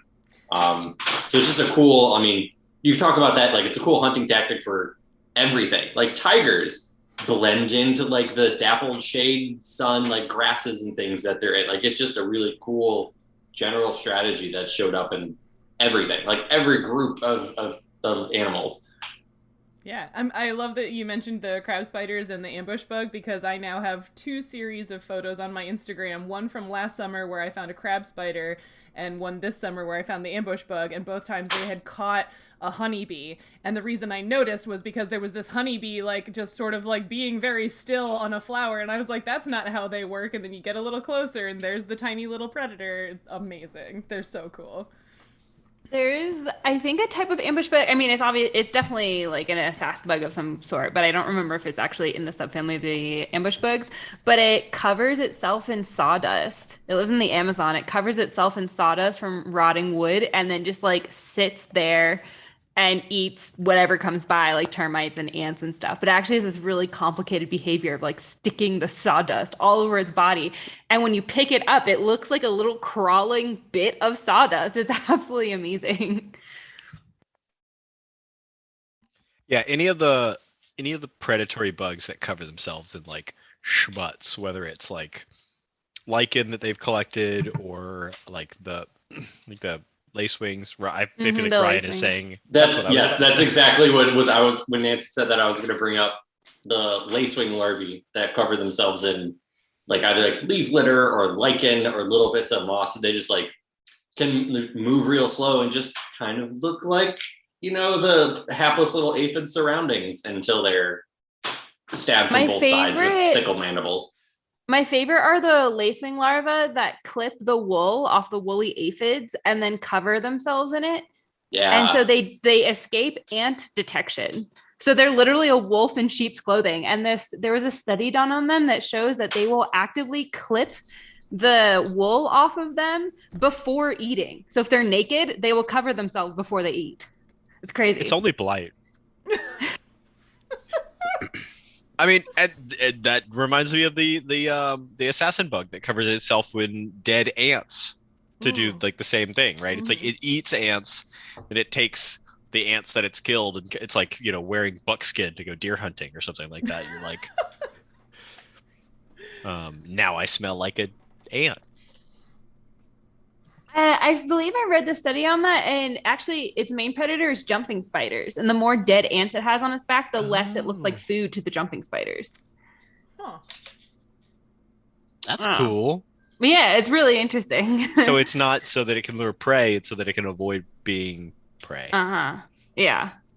That's cool. But there is a crab spider that eats turtle ants, that carries a dead turtle ant around on its head, and then will the other ants touch the dead ant, are like, oh yes, you're one of us, and then the crab spider sits around the entrance and eats the rest of them. Oh my god, that's so cool. Amazing. That one lives in Ecuador, I'm just saying. Show me. Oh man. Yeah, ambush predators. They're cool. We love them. They're weird. We love them. Cedric, Fletcher, Nautia, and Right, Kay do yes. not. I mean, if we lived in a world of magic and monsters, we might not like them so much. It's like how I like parasites in theory, but not in, like, proximity to me. Like... Food is here, BRB. Talk about ambush predators. Okay. Anybody else have anything they want to say about ambush predators? No? I'm just gonna say... I mean, I could talk about the Tremors movies if we want to kill some time. Which one's your favorite, Ryan? 3, honestly, because I really like the ass blasters. Which is what they call the third part of the life cycle of the graboid. So, because they fly by making chemical reactions in their rear end that basically creates like jet propulsion. So they ended up calling them ass blasters. They clearly have an entomologist friend on the writing. Yeah. There's a lot of really cool like actual biology used into like completely made up things, and they go through like a complicated life cycle that incorporates a lot of different weird real world life cycles into this like one organism. It's crazy. Amazing. They're just stupid fun movies. Bad sci-fi movies, but the original one has Reba McEntire in it, so you can't go wrong. See, there you go. Go watch some bobbit worm videos on YouTube. I think oh my god, why can't I think of the name all of a sudden? Zayfrank. I think Zayfrank did one of his true facts about the bobbit worm, and then you can go watch the Tremors movies, but only Tremors 1, 2, and 3, I guess. Yeah, just stick with those.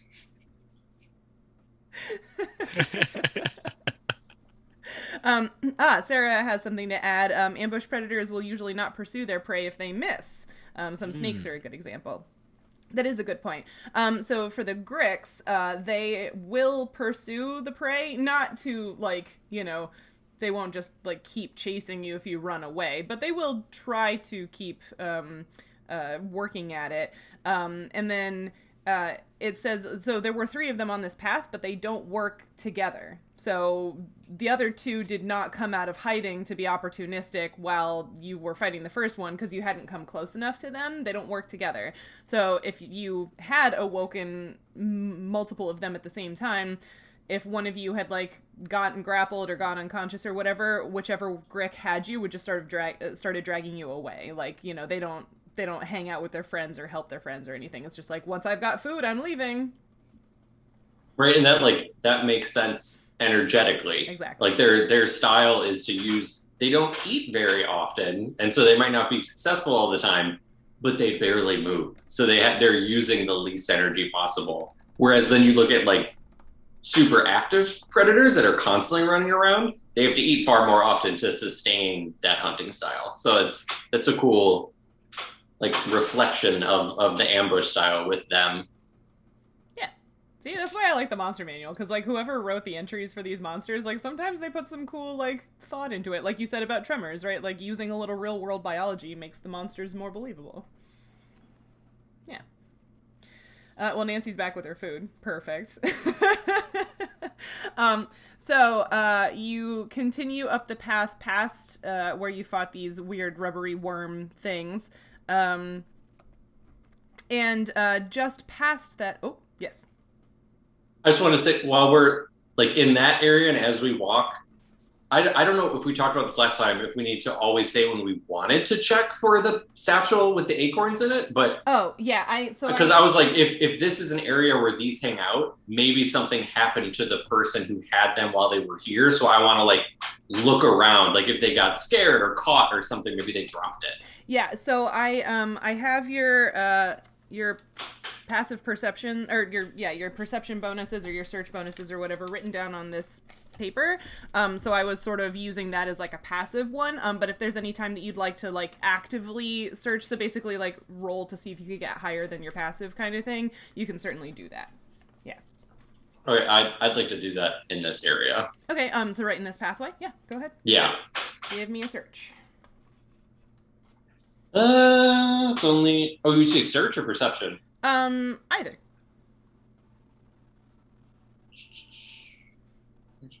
And that would be only an 11. An 11.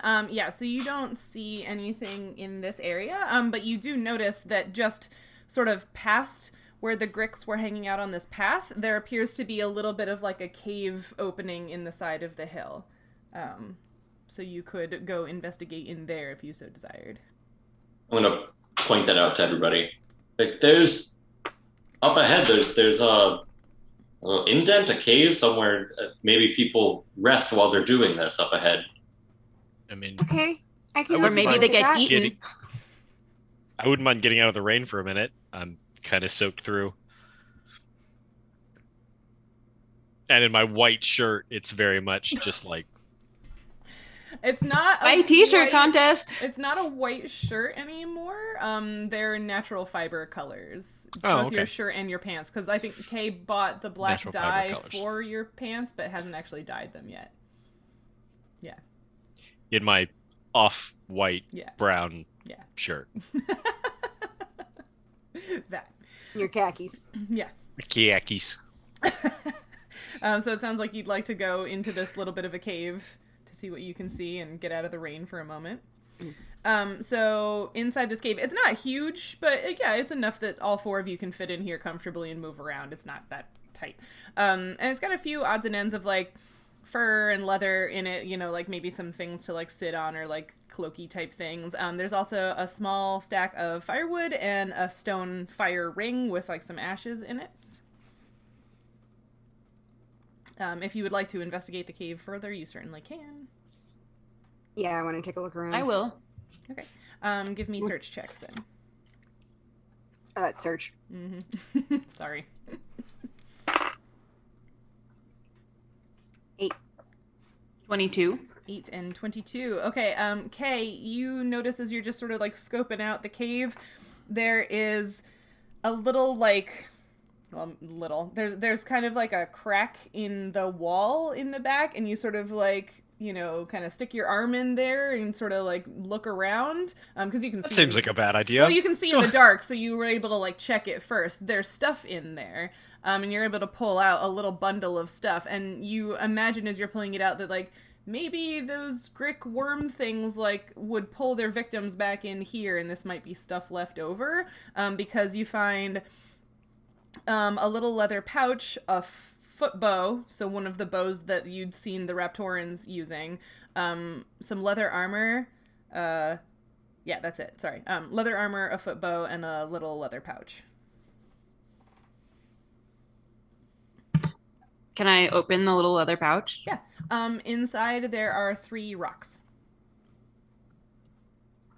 But they all look very similar. Cedric! Look at it. I found this pouch and there's like some rocks in it, and rocks are you're good at rocks. And also there's some leather armor. Does it fit you? She like hands it over. It's got giant slits in the back for wings. It does, and also it's made for a very, like a 6 foot something tall person who's very thin. Can I wear it like a moo-moo? Maybe. I don't know if it would be super effective, though. Just wear the vest. It's basically a dress. Just have like a leather toga. Kay, you would probably, now that I think about it, you'd probably actually recognize these rocks since you're a mischievous street kid. These are Thunderstones. So they can be thrown, and when they can either be thrown or just be smacked against something hard, and when they hit something hard, they create a deafening bang that is treated as a sonic attack. So basically you can use them to deafen people. Things. You can deafen things with them. Do they do damage? It doesn't do damage, it just makes it so you can't hear. But that's useful for disabling casters or, you know, just generally causing mayhem. Can I use these in my sling? Okay. I can give you 2. I want to keep one though, because like you never know when it's going to come in handy. Like, you know, the javelin that I randomly threw and panicked and threw at someone. That was very useful. So I'll give you 2. Does that seem fair? Yep, that seems super fair. Yeah. Cool. Okay. Do we have any use for this foot bow? Can we use this foot bow? Not unless you can fly and are strong enough to pull it back and big enough to wield it. We can use it as firewood. So Nautia could use it. Strong and flying? It's a little big for her. Yeah, I think the ratios would be all wrong. Yeah. I don't think she's got the reach for it. But she would actually suggest that if these probably belong to someone that came through here before, maybe we could take it back to the village for them. That sounds nice. Yeah, that's a great idea. Cedric gets to carry them. Okay, I'm gonna at least unstring the bow so I can fit it in my bag a little bit better. Cool. What else? What time? It's late, right? Yeah, at this point it's probably like just past midday. Oh, midday. Okay. I thought we had started. No, we got up and started the next morning. Oh, okay. Yeah, you started bright and early, so. Well, rainy and early, but yeah. You guys want to take a break? Lunch? Yeah, we can eat some lunch, she says as she's actually eating. Yeah.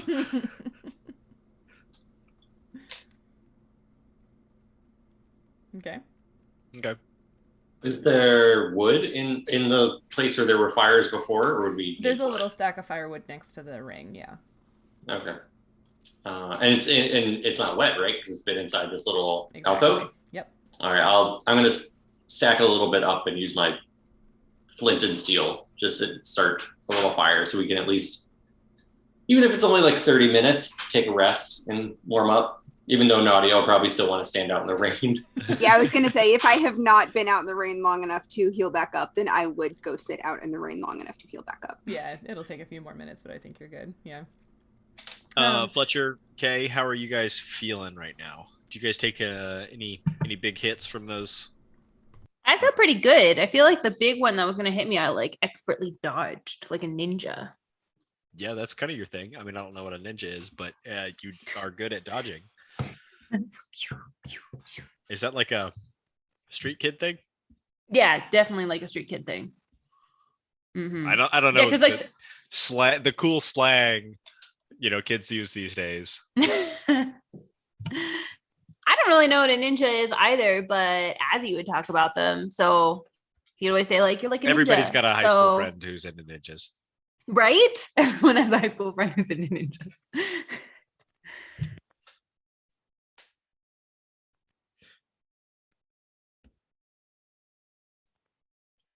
So, how's everybody feeling? Pretty good. We haven't fallen off of anything yet, so that's a major win. So far, so good. Like you fell off of something like 15 minutes ago, Fletcher. Yeah, but I made a harness. But he didn't. I didn't fall. Well, you fell. You didn't fall far, but you still See, fell. there's a critical difference though between like That wasn't a slipping fall. and not getting hurt, and then like falling down the thing. Yeah. Not falling down the thing is that's a good win for us. Yeah, I guess so.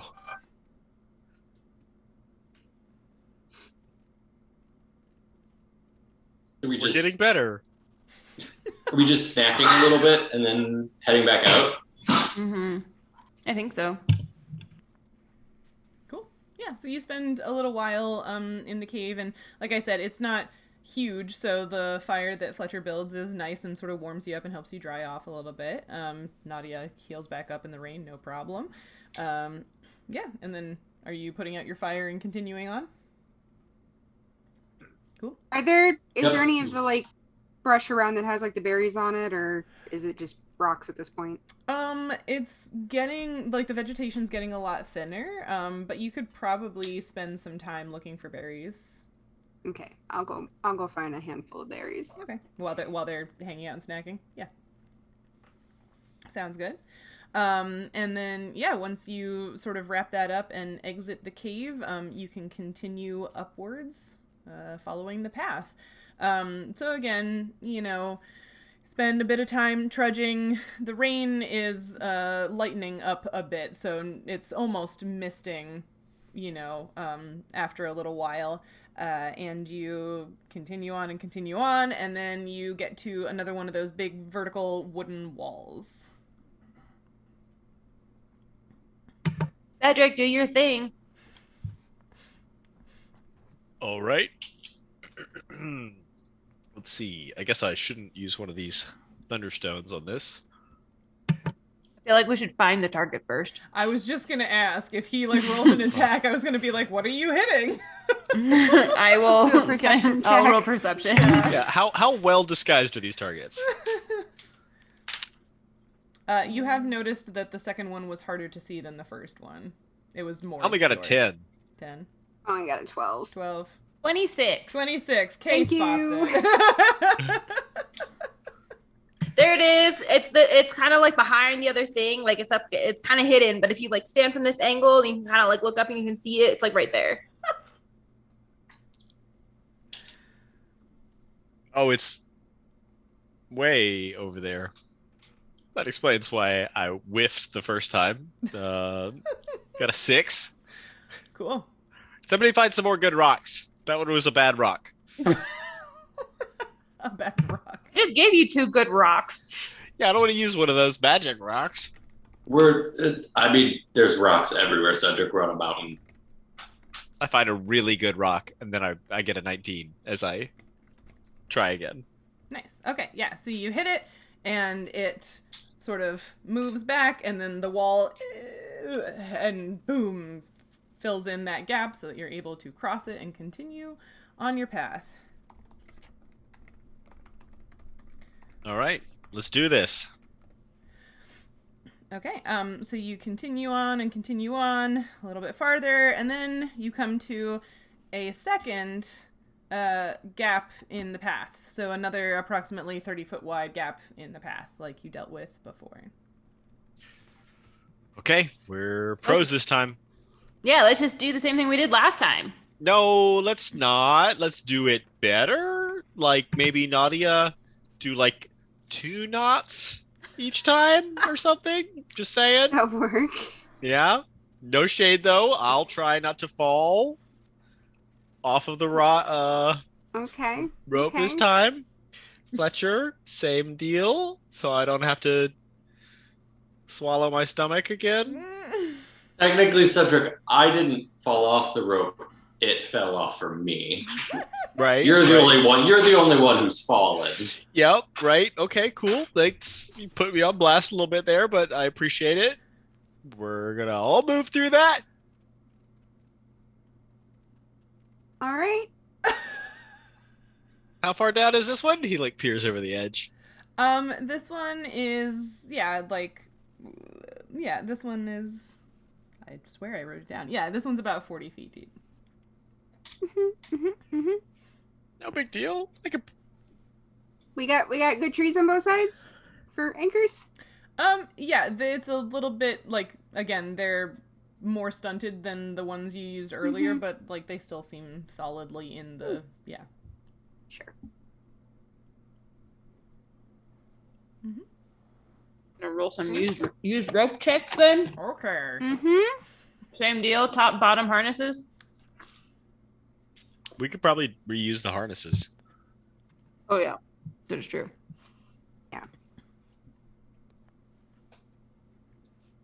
Did we not undo them before? It was I think it we was just unclear. took them. Just took them and the we ropes. just gathered everything. I would Yeah. assume the harnesses were already compact enough that they'd be easy enough to just throw in a bag. Yes. Yeah, that's what I assumed.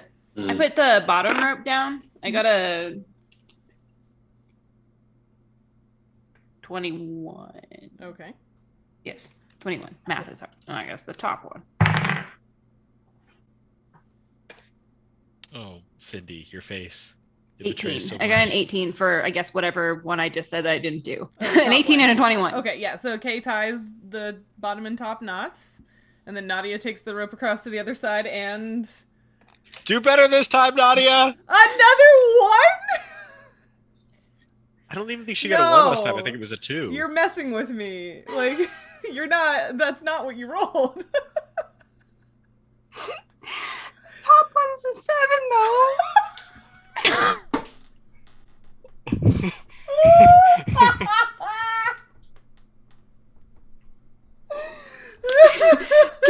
Can Kay, like, tug on them? She, having watched the one before fall, she maybe doesn't trust. Yes, I will let you test both of them because the one before failed. Yes. Yeah. So Kay tests both of them. Okay. Let me There's got to be a word in German for the horror you feel when you know something, but your D&D character does not. And you can man, see the I hope upcoming so. disaster that is about to happen. No, I feel the need to look that up later. It'll be specific to D&D though. Okay, and It's almost dramatic irony, but not. yeah. So the which you Yeah, said we're like kind of like the audience. you said the natural one was on the bottom rope. Yeah. Okay, so the bottom rope comes untied when you tug it, Kay. Hey, can you like try harder, Nadia? Are you trying to kill us? We can't fly. I don't know if you knew that, but we cannot fly. Hey, maybe lessons? Could we do like a quick little like Sorry. how to tie a knot thing, Kay? Maybe you teach us all your cool knots? Can I try that? Does it help? Hey, try like, doing this kind, because then the friction, when we like stand on it, the friction like pulls it tighter instead of it coming undone. Can she actually teach me for any sort of mechanical advantage, or are we just I'm gonna roll trying this to again? think. The about rat goes how we around would- the mushroom and down into the cave. I did Girl Scout My canoe God. camp, which included learning like 10 different knots, and the only thing I remember is there was something about a fucking rabbit going around a tree, and I could not remember it to save my life. I sailed That's a tall ships true with my life story. dad. So we had to do like all the rigging work. So you like learn friction is your friend real quickly. Mhm. I learned most of the knots. We got tested on them. I have just forgotten them since. The boys are like, we don't want to be here for the knot conversation. Stressing me out. No. Are they not having They're it? not having it. Can I just like roll with a bonus or something? That's what for- I was trying Yeah, to like- figure out, like, have Kay communicate it to you, and then... Like I bring the other end of the rope over and I like try to do it and she shows me. Yeah, I can like show her my knot on my side. Okay. It's like a tie. You get your dad to tie it for you and then loosen it, and then you just Right, kind of loop it. This is, well, it has to be tied around a tree, so I think she has to completely Mhm. undo it. But anyway, yeah, so since this is a teaching moment, let's have you, roll me a wisdom check, Kay. To sort of I'm not wise. show your I'm 17. teaching. All right. Well, You'd be an old soul. wisdom has a 0 bonus. So we're Oh, just gonna neat. hope real Cool. good. Well, I rolled a 16, so maybe I'm wise beyond my years. Yeah, so Nadia, you can have a +2 to your use rope to retie that knot. All right. She's still scared, though. That one's going into Yeah, a now. 1 + 2 is not much. I can tell you from experience. Uh-huh.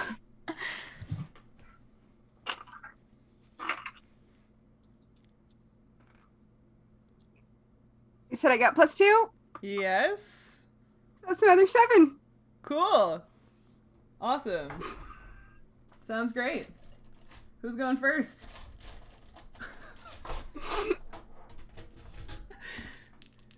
I guess I'll go first. It's a good idea. You seem real confident on those ropes. Maybe you could check the knots on the other side. That's kind of the plan. I actually. am because she was real good on the rope going across by herself last time. I am going to stand and hold that top rope Okay. with just all of my strength. That seems like a great strategy. Mhm. Yeah. Okay, balance check. what- Ooh, Can we stabilize the other rope on our side? sure. Like if we just want to like just like hold it taut and just give it a little more stability, we can grab the bottom rope. Mhm. Okay. I got a 13. Okay, yeah. So you're like knowing that it came untied when you pulled on it, even though you know she went and retied it after your instruction, like you're a little more nervous now, so it's less good than the first time you crossed, but you still cross fine. Can I check her knots on this side? Yes, you can. Give me some use rope checks. How many? Just 2, 1 for each rope. Just 2. Yeah. A 11 on I guess the top one. Okay. And then And a 19 on the bottom one. Okay, so you make some adjustments to both knots, and you're pretty satisfied that they're a lot better now.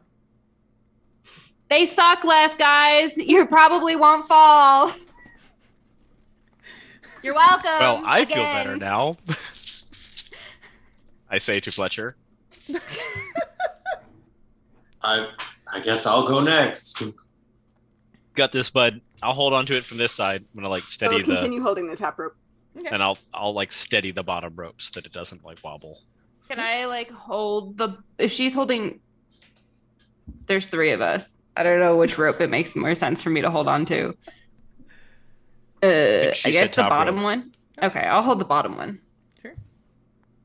I got a 17 in balance check. Nice. Yeah, you scoot across, and no problems. It's all up to you now, Cedric. I'm assuming this means Nautia is flying a harness back over for Cedric. Yeah. So just like deep breathing. Just okay, so I guess it's They both got it crossed fine, and the knots are real good on both sides now. right? And you're gonna be right here with me. You're right? welcome. Yeah. And I call over for someone to hold the top rope over there, and then like I'll be right with you. Mm-hmm. Okay. Okay, I can do this. So you can I have do a this. +2 if she's helping balance you. No problem.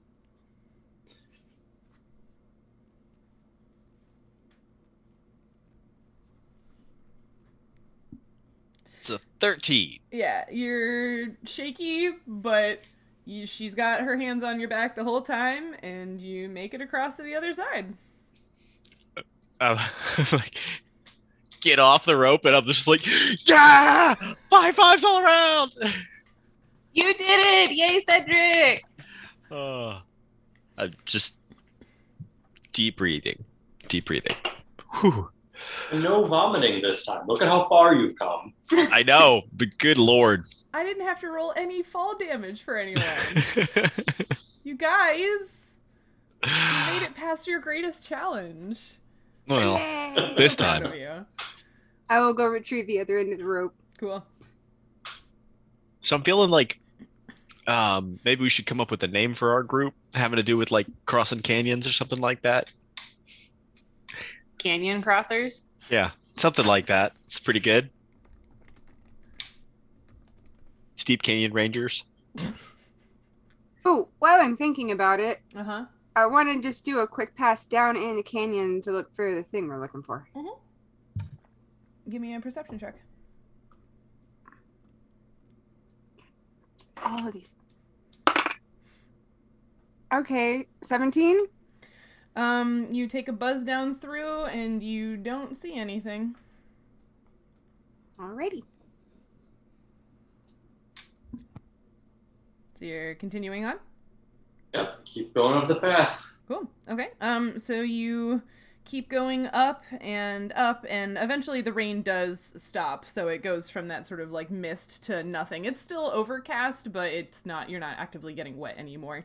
And eventually, after some time, and like it's taken you a good portion of the day with having to, you know, sort of like do all of these tasks to get up the trail, but you do in fact reach the summit of Belukako Chuchuro, and you can see that you are, it's not the tallest peak in this mountain range by any means, but you are very high up in the air and now have a very good view around you.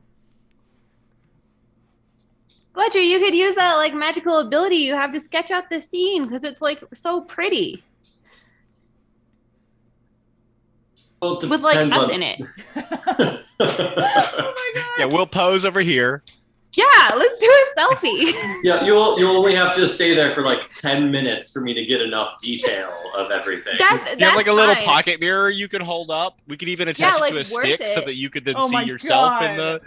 the.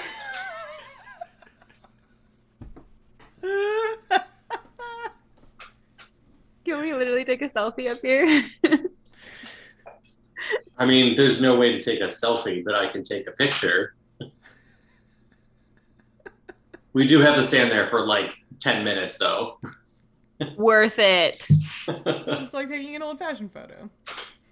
Yeah. Okay. Cedric like stands there like sheltering your book with his body so that it doesn't get all wet, like while you do Nautia and Kay, and like runs over there to like pose for his shot. Well, it's not raining anymore. No, it's not. Oh, yeah. it's not. Oh, okay. That's still very considerate, though. So you can stay over there. No. Okay. You don't want me to hover over you while you're drawing for 10 minutes? I mean, that kind of, things constantly changing. The spell's going to end up producing like a blur across everything as it tries to keep catching you, moving back and forth. I didn't have time when I was developing this to make it super instantaneous, so you kind of just have to stay over there. But Fletcher, you're not going to be in the picture. Can you know what you look like? Can you put yourself in the picture? Can you Photoshop yourself in later? Self-portrait of the artist. I'd probably be able to later on use the spell to like in a mirror, make a picture of myself, lay that over the picture, and then make a picture of that. So it would be like photocopying things on each other to produce. It would be like the world's first Photoshop. That's awesome. I love it. So good. Amazing. What direction are we facing? Like out towards the desert? Like to the, or like what, do we know what cardinal direction we're facing? I mean, you're on the summit itself, so like you can sort of spin. We can see anywhere. It's not like we actually got to the top, not like a side. 360 view. Okay. Do another one of us all giving the finger out to the desert where the stupid mine is.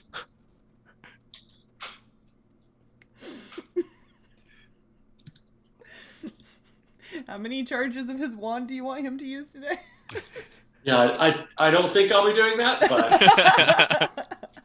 Oh, it's a great idea. You guys know it was a good idea. But the spell is kind of unique that it will catch like whatever I look at. So I actually can like in a photograph, like you can make it like a panoramic. Yeah. If we it doesn't have to be just like, it's not constrained within like a single thing. Yeah. So if we have the time to spend here, I can kind of it'll end up producing a very odd like circular diagram of like the view. It'll end up being sort of a very unique looking picture. But we can we can do the little things. So I guess, we'll spend a good amount of time here to get that. That's definitely going to be... Yeah, because this is, like, it's information that no one back in town has, and, like, I wouldn't even have traveled this far. So, yeah, it's useful information to Yeah. There are probably map makers back in New Sagester that would pay a lot of money for this photograph. A map maker in particular. Maybe. Drawing. This is definitely going to be at least a full page of paper, though, if you're doing this big panorama. Oh, yeah. I've only taken 3 photos of things, and I have, notebooks to spare, and they've all been full pages. So, cool. Yeah. Yeah, I feel like if this is like one of those, like it takes a long time, I feel like you got to do it like the TikTok thing where you like do the different thing and keep moving as he's turning around.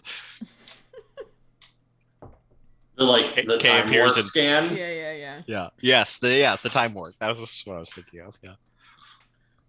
Okay. Yeah. So you make your cool, weird panoramic image with or without your friends in it or whatever. They're in part of it, wherever they were standing. Okay. And for reference, your 360 view includes both north and south views of the mountain range, and also to the east, the desert, and to the west, what looks like sort of like the mountains go down into like hills and like what looks sort of like temperate forest. Nautia, your perception is high enough, you can probably make this out without having to roll, that if you look very, very far north in the mountain range, you can see that there is one peak that rises higher than the others, but it does not come to a point. It has kind of like a weird, like flat-ish top, but it's very tall.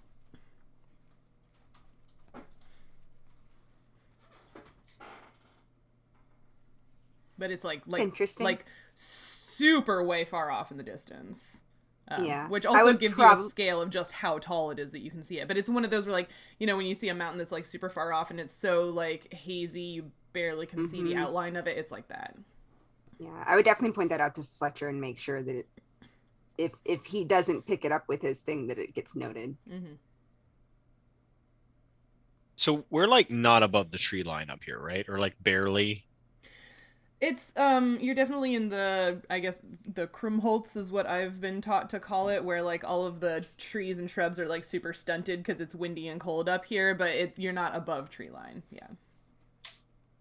So we're not looking out at snow-capped peaks, right? We're looking at not here. Again, this More is, Appalachians, less Rockies. yeah. Well, this is not at least in this area. You see, like I said, as you look farther north, desert, yeah, there so. are more taller mountains. This is not the tallest peak in this range. It's not even the tallest peak right in this like local area, but yeah. Okay. So I would say like I would say picture more like Rockies for the whole thing.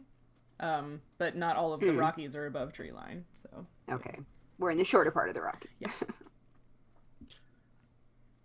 So I kind of point to the temperate forest to the west, and turn around. And we're probably the first non-natives to ever see that forest.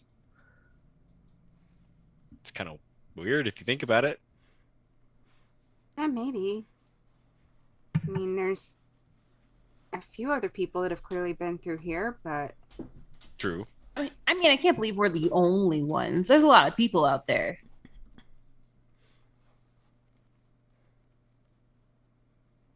Yeah, I don't know of any settlements on the western coast of Arda. I mean, definitely no expeditions from New Seychester. I mean, yeah, we kind of keep to ourselves. And as you heard, there's like scary, goody monsters out there in the tall grass, which to be fair, there were. So, I mean, they're not wrong. Yeah, I mean, those birds, right? Yeah, right? Birds. The worst. 2 questions. First, have I ever heard any stories from any of the locals that I've known about a weird flat top mountain? Like, are there any sort of legends that pings? Give me a knowledge local check.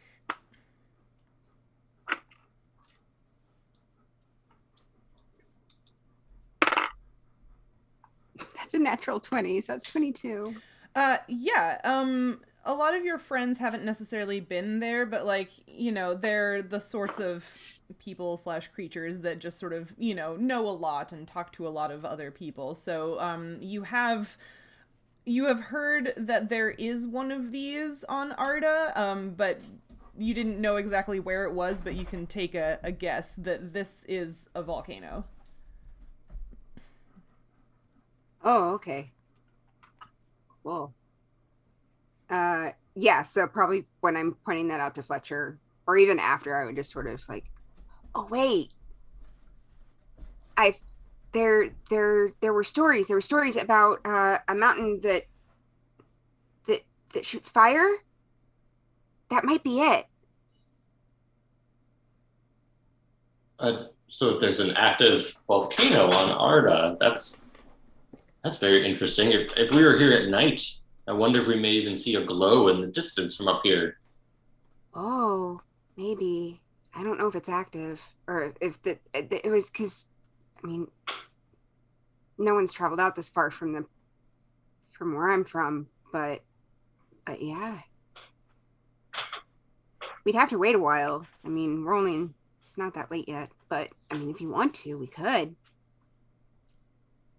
No, I feel like we should continue on. And I don't think camping at the top of the mountain will be the best thing to do. We can at least try to find some cover down below if we need to camp. Yeah. There's not any smoke or anything like that coming out of the... Not as far as you can tell, but again, it's like really, really far away. So you're only like I said, Nautia could pick up on it because she has a really high perception, and the rest of you, like, she points it out and you're sort of like squinting like, yeah, I can kind of make it out. But again, it's that hazy, like really, really, really far away mountain peak kind of thing where it's like just barely the silhouette in the sky. And then my second question was basically, I would like to pull out the storybook and just see if there was anything that kind of looked like that in the book. Looked like the big tall mountain. Yeah, volcano? just anything that's like, yeah, like anything that's like a weird mountain or volcano, or if any of that, like going back through the book, see if there's anything that sort of pings that. In that storybook, I don't think the volcano is mentioned. No. Yeah, none of those stories have.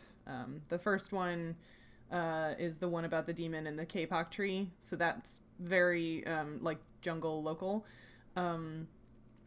The middle one is about Ehlonna making Obadhai a suit of armor out of leaves, and the third one is about Obadhai not being able to sleep and winding up making an instrument to help him fall asleep, and that one sounds more like he was walking all around, but it doesn't. None of them mention a volcano. No. Do we see the like path that we've been following for this trial continue, like turn and continue down another part of the mountain? No, it seems to end here. So you imagine you sort of have to like turn around and go back again to get back down. Can I look around the peak where we are for the satchel of acorns? Yeah. Yeah. Everybody can give me perception or search checks to see if you can find the relic.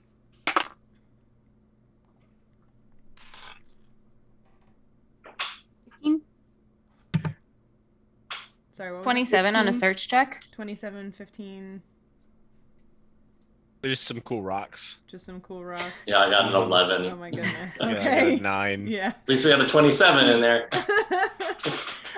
Yeah, so Kay, you are very thorough and you scour the whole top of this place, and you don't come up with anything like what Sue and Braga described, this little like fur pouch with a brass buckle on it. You don't find anything like that up here, but you're very sure that you looked everywhere on the top.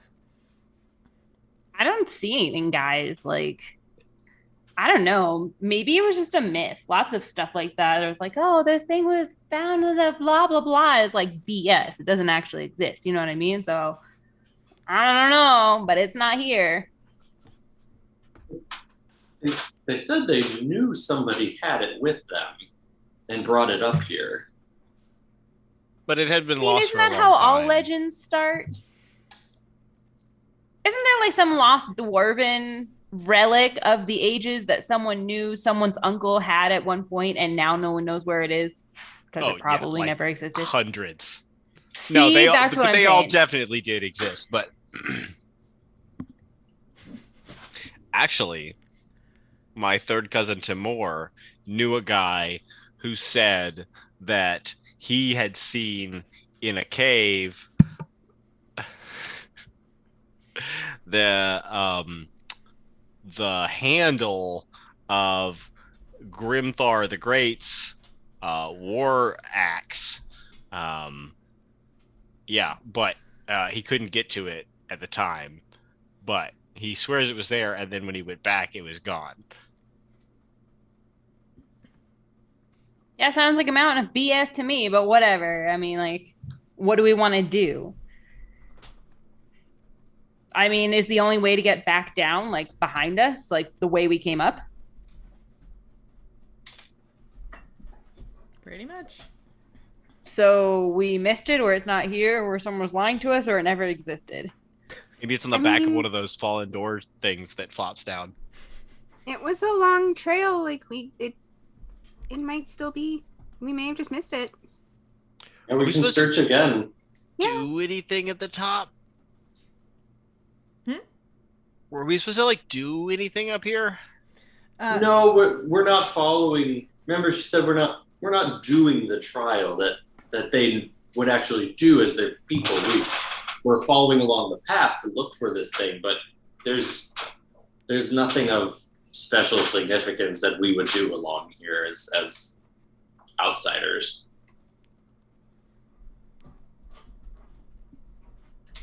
All right. All we can do is search thoroughly on our way back down. Now that we know, I mean, we've kind of cleared the path of anything that meant us harm. So if we head back down, we can kind of spend more time searching.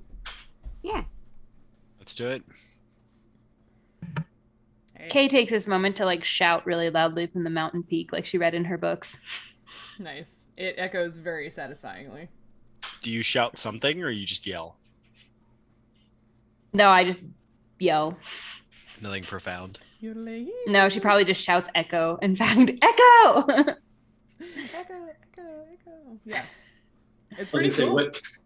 What has a teenager ever yelled something profound? Never. Not even once.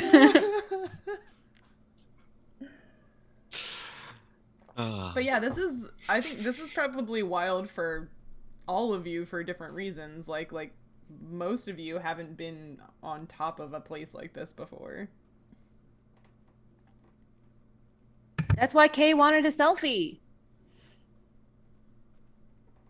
But you have, which photos literally don't exist.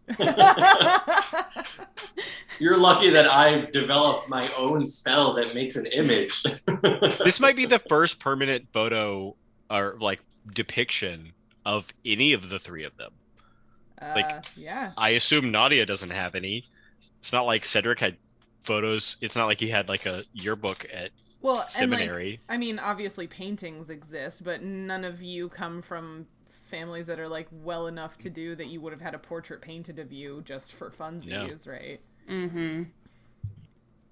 Yeah, it's super weird to just see yourself on the page there.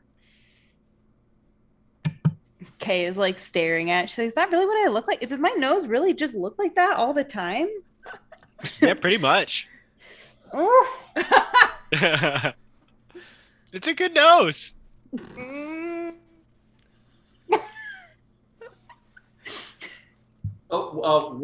What time of day is it now?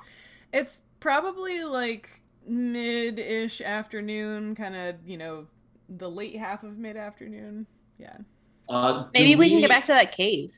Yes, that's Kay, exactly. If we do a thorough search on our way back down all along the way, it's going to take longer than coming up here, but hopefully we can make it back to that shelter for the night. Mm-hmm.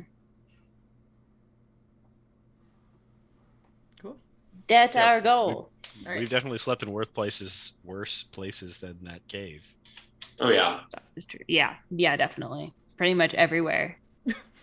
Especially the temple next to your, like, smelly, just resurrected death body. Okay, well, that was a little bit hurtful, but... I'm sorry. Too soon.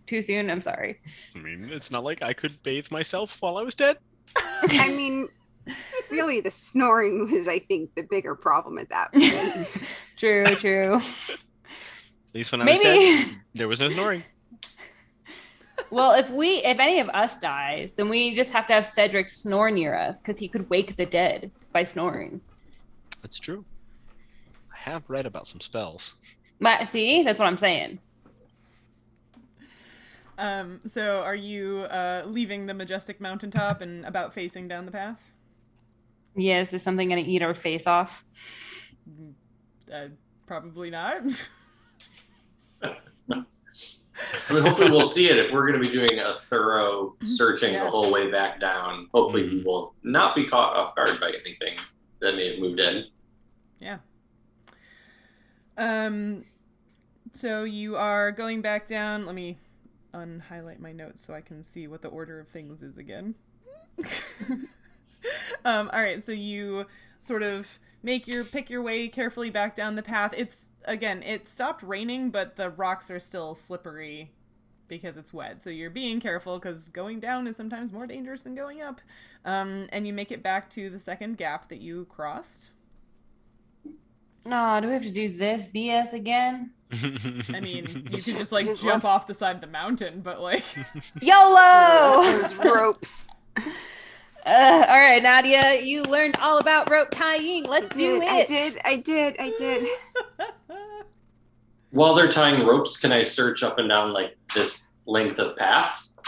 Yeah. We want to be looking constantly. If we're gonna feel confident if it's there or not, we gotta look. Yeah, I think at this point you've probably figured out that none of your passives were high enough to just see it. So. Mm-hmm.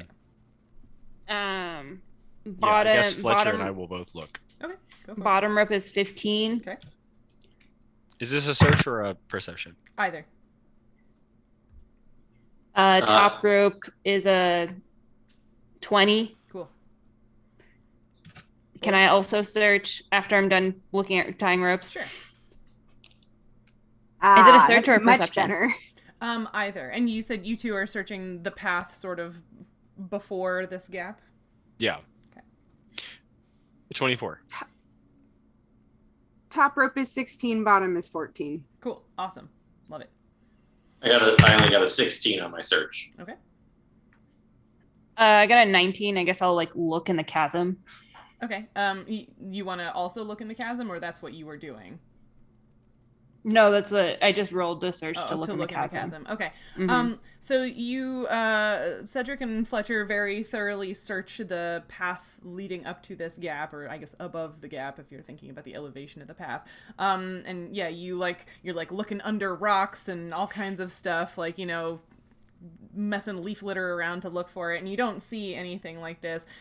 Kay, you look down into the bottom of this chasm, and Nautia flew down in there earlier, and both of you noticed that there's a lot of sort of loose rubble in there. So you feel like if it was down there, you might not necessarily see it immediately, but there's definitely stuff down there in such a way that something could have fallen in a crack down there. Could I take another pass, but sort of more slowly, look more carefully, poke things? Look in the rock pile stuff. Concentrate at the bottom. 23. Yeah, okay, so with a little more focused search this time, you make a pass and something shiny catches your eye, and you fly over, and sort of in amongst the rubble, you find a little fur leather pouch with a brass buckle on it. What? I got Open it it! Yeah, I'll pop it open just to make sure it's got its contents. There are 3. I couldn't believe it, but Ryan guessed my favorite acorn last time. They're bur oak acorns, because they're weird and fuzzy. There are 3 bur oak acorns in the pouch. Yeah, then I definitely close it up real tight and bring it back up. And who wants to carry it? Oh God, I do not want to be responsible for that. Yeah, I feel like I'll carry it. No. The two of you backing away from it, and Nautia I'm fine. Keeping in mind, Thanks, Nautia Dad. is flying around a lot and just has a little pouch in which she carries all kinds of shit. So, but not It a would whole just lot get of mixed in with the other acorns she's got in her bag. Yeah.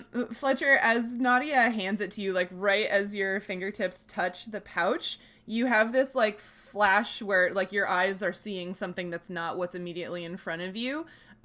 You see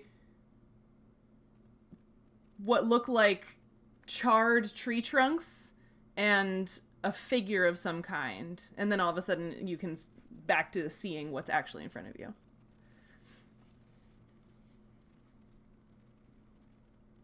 You right there, bud? Did anybody, if it was did anybody notice anything, or was it just instant just to me? It was just a moment as you're taking the pouch from Nautia. And right as your hand first touched it, you saw that, but it was just a split second. Okay. So unless you react, they wouldn't notice, yeah. Yeah, I think it happens at You right there, bud? Nautia, did anything happen when you touched this pouch? Mm-mm. I think I'm going to turn it. Cedric, okay, will one of you hold this for a moment? Kate puts her hands out. Okay. I'm gonna hand it to Kay. Yeah, you just place it in her hands. Yeah, you hold it. I don't know, bruh. Here you go. You can take it back. Yeah, so I take it back. and describe it. When I just took this from Nautia, I don't know what it was, but I saw desolation, charred plants, destroyed trees, and somebody in the middle of it, and then it was gone. Pass it over here. I'll hand it. I'll put it in Cedric's hands too. As it touches your hand, Cedric, you see the vision you've seen before for a split second.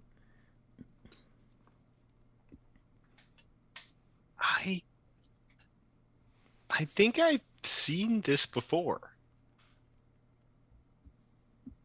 Good, you guys can be the chosen ones, and I don't need to be talked to anymore. This is great. Is it the same thing he saw? Did you see this? What I described? Yeah, there was a person in the distance, and then blasted, burned trees. That's exactly what I said. When have you seen this before? Sheryl, can you remind me when I saw it before? Yeah, so you had a dream where the first time you saw this, it was just sort of like immediately where you felt like you were standing to view this, and you saw the burned tree trunks and the ground. The second time was as you were dying, you saw the scene a little more completely, and you realized it was a vaguely circular shape, and that there were like what looked like living trees kind of in the periphery of your vision, and you saw a figure of some kind. You couldn't make out any details. You felt like there was a figure standing there somewhere in this opening. The dream that I had, though, the first time I saw this, it was after one of the temples, right? Yeah, so it was after Lucanus died, you burned his body, and then the next day you encountered goblins in the grassland burning the grass to hunt. Yes.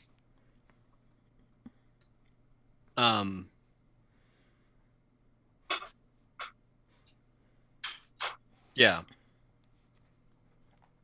So I've seen this twice now.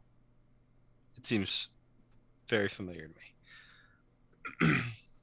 The first time after Lucanus' death in a dream. And then the second, I think while I was dead, I saw it again. It's a memory that I have from that time. I don't know if it was before or after I died, but it's in there, kind of mixed in with all of those memories. But I don't know what it means. I don't know who the person is.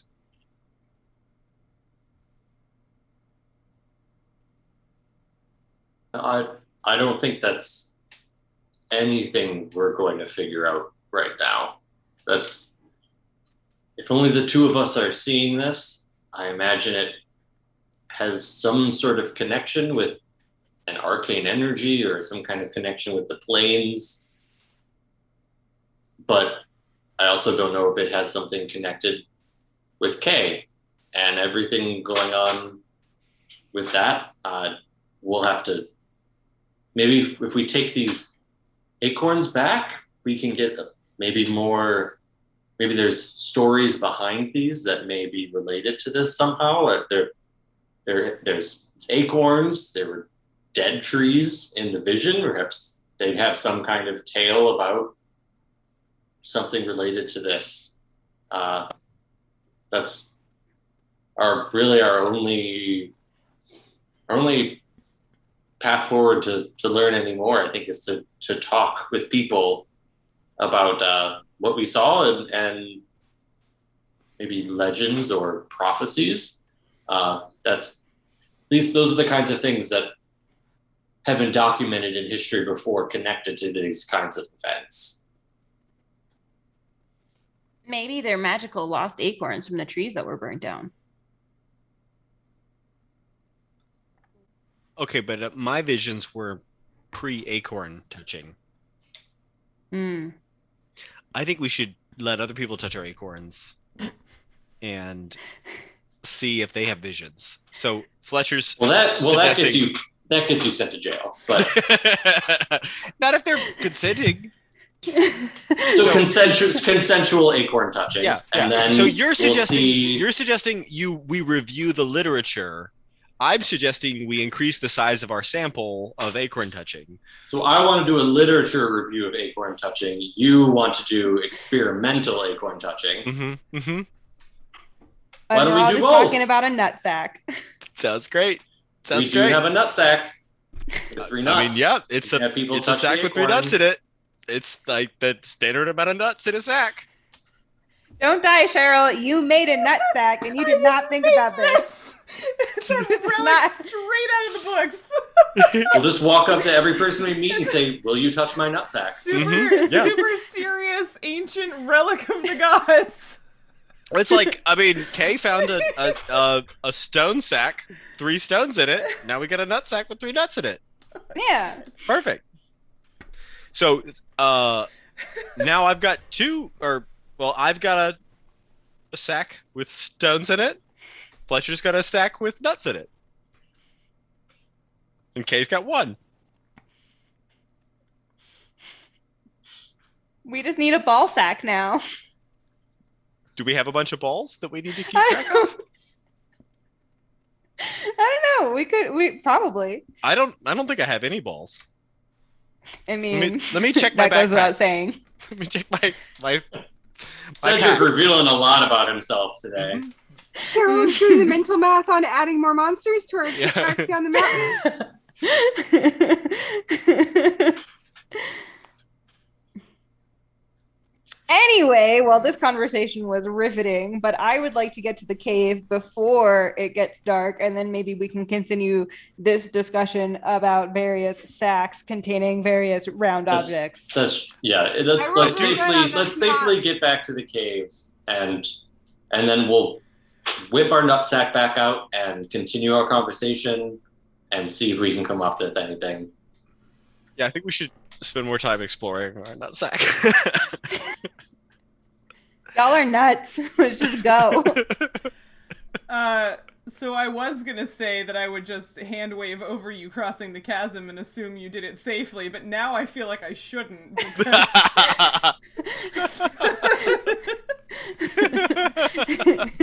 There's a surprise in the cave.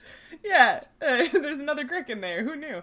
No, it's fine. You make it back into the cave, no problem. Because like you've practiced getting across these chasms at this point. Like you have a system that works really well, and you made sure that everything was safe and right and tight, and you've got lots of redundancies. So,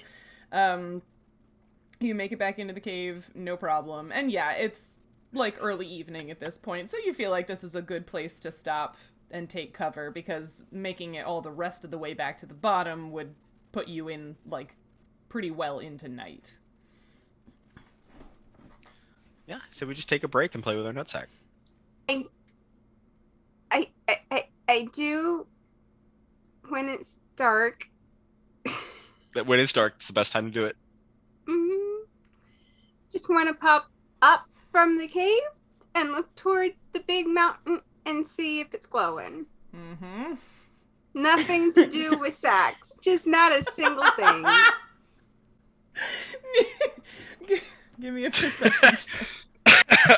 I love the way you said that. That was...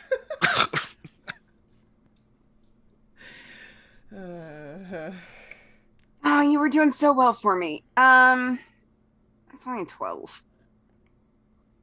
So you're like, you've made it a ways, not like a really far ways, but you've made it a ways back down away from the peak. And so at this point, with it like being dusk, it's actually like hard to make out the big mountain anymore. So you're not really sure. Yeah. Cool.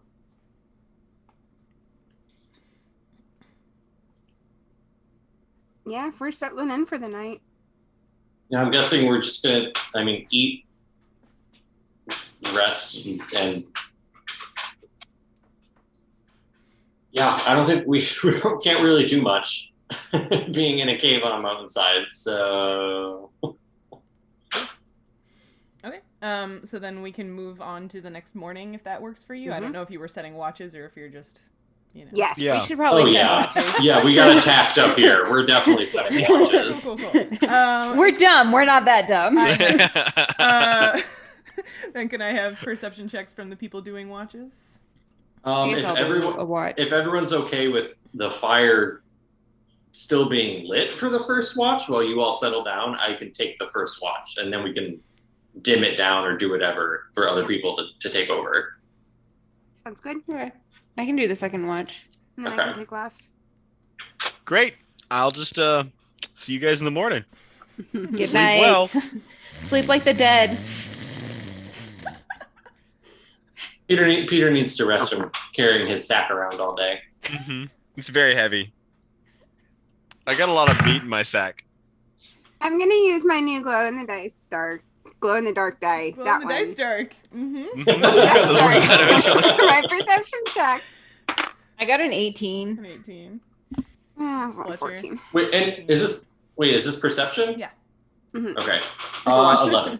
11. Okay. 11. Yeah. So your watches all pass relatively unremarkably. Like, you know, you're pretty far up, and there's not a whole lot of vegetation, so there aren't that many like wild things moving around here. No more gricks come out of the crack in the hole in the back of the cave. So yeah, you wake up the next morning feeling refreshed. The air is slightly less humid than the day prior. Yeah. And it is, Guess we putter our way back down then. yeah, Yeah. it's the 14th day of Brightrun. So you are going all the way back down to the bottom. Yes. Mhm. Cool. Yeah, so you make it all the way back down to the bottom of the path of the Walk of the Four Winds, which takes you right back to the temple where you'd been hanging out previously.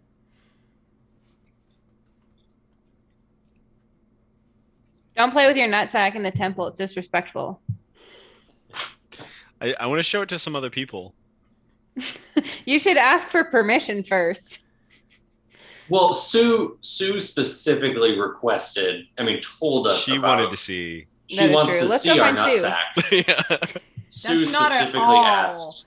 what she said. You should go find it because it might be helpful to you. Because it might be helpful to us. Yes. She thought we Oh. might want to find the nutsack and Yeah. hold the nutsack. She thought y'all were special. You're certainly some kind of special. Yep. Uh, Yeah. Well, Special anyways, but immature. we can show her we found it, we survived the trail, and we have those things, the armor visions. and the bow Oh, that, yeah. that we can bring back Mm-hmm. and give to her. If she's kind of part of the temple and the trial and everything, we can Mm-hmm. go to her for that. We should also definitely ask her about the visions, though. Yeah, and more. I mean, what else they know about the acorns? Like, if they specifically knew about these things, and someone from these people had this, they may have more about it, even if it's like stories and legends and stuff. Although Well, we only have let's go do 6 all of those minutes to things. talk to her about all of that. So Well, so we can either like go a little long and you can do all that now, or we can just cut it here and do that next week. I think that's a good start to next week. Like we get back into town and are like heading, it's like morning and we're heading over to Sue's house. Sounds good. Okay, then yeah, we will pick up there next week, next Sunday, doing a back-to-back. Woo. So you can catch us here again at 6 p.m. Eastern. They're going to talk to Sue about the Ehlonna's seed pouch that they found. Oh. See how that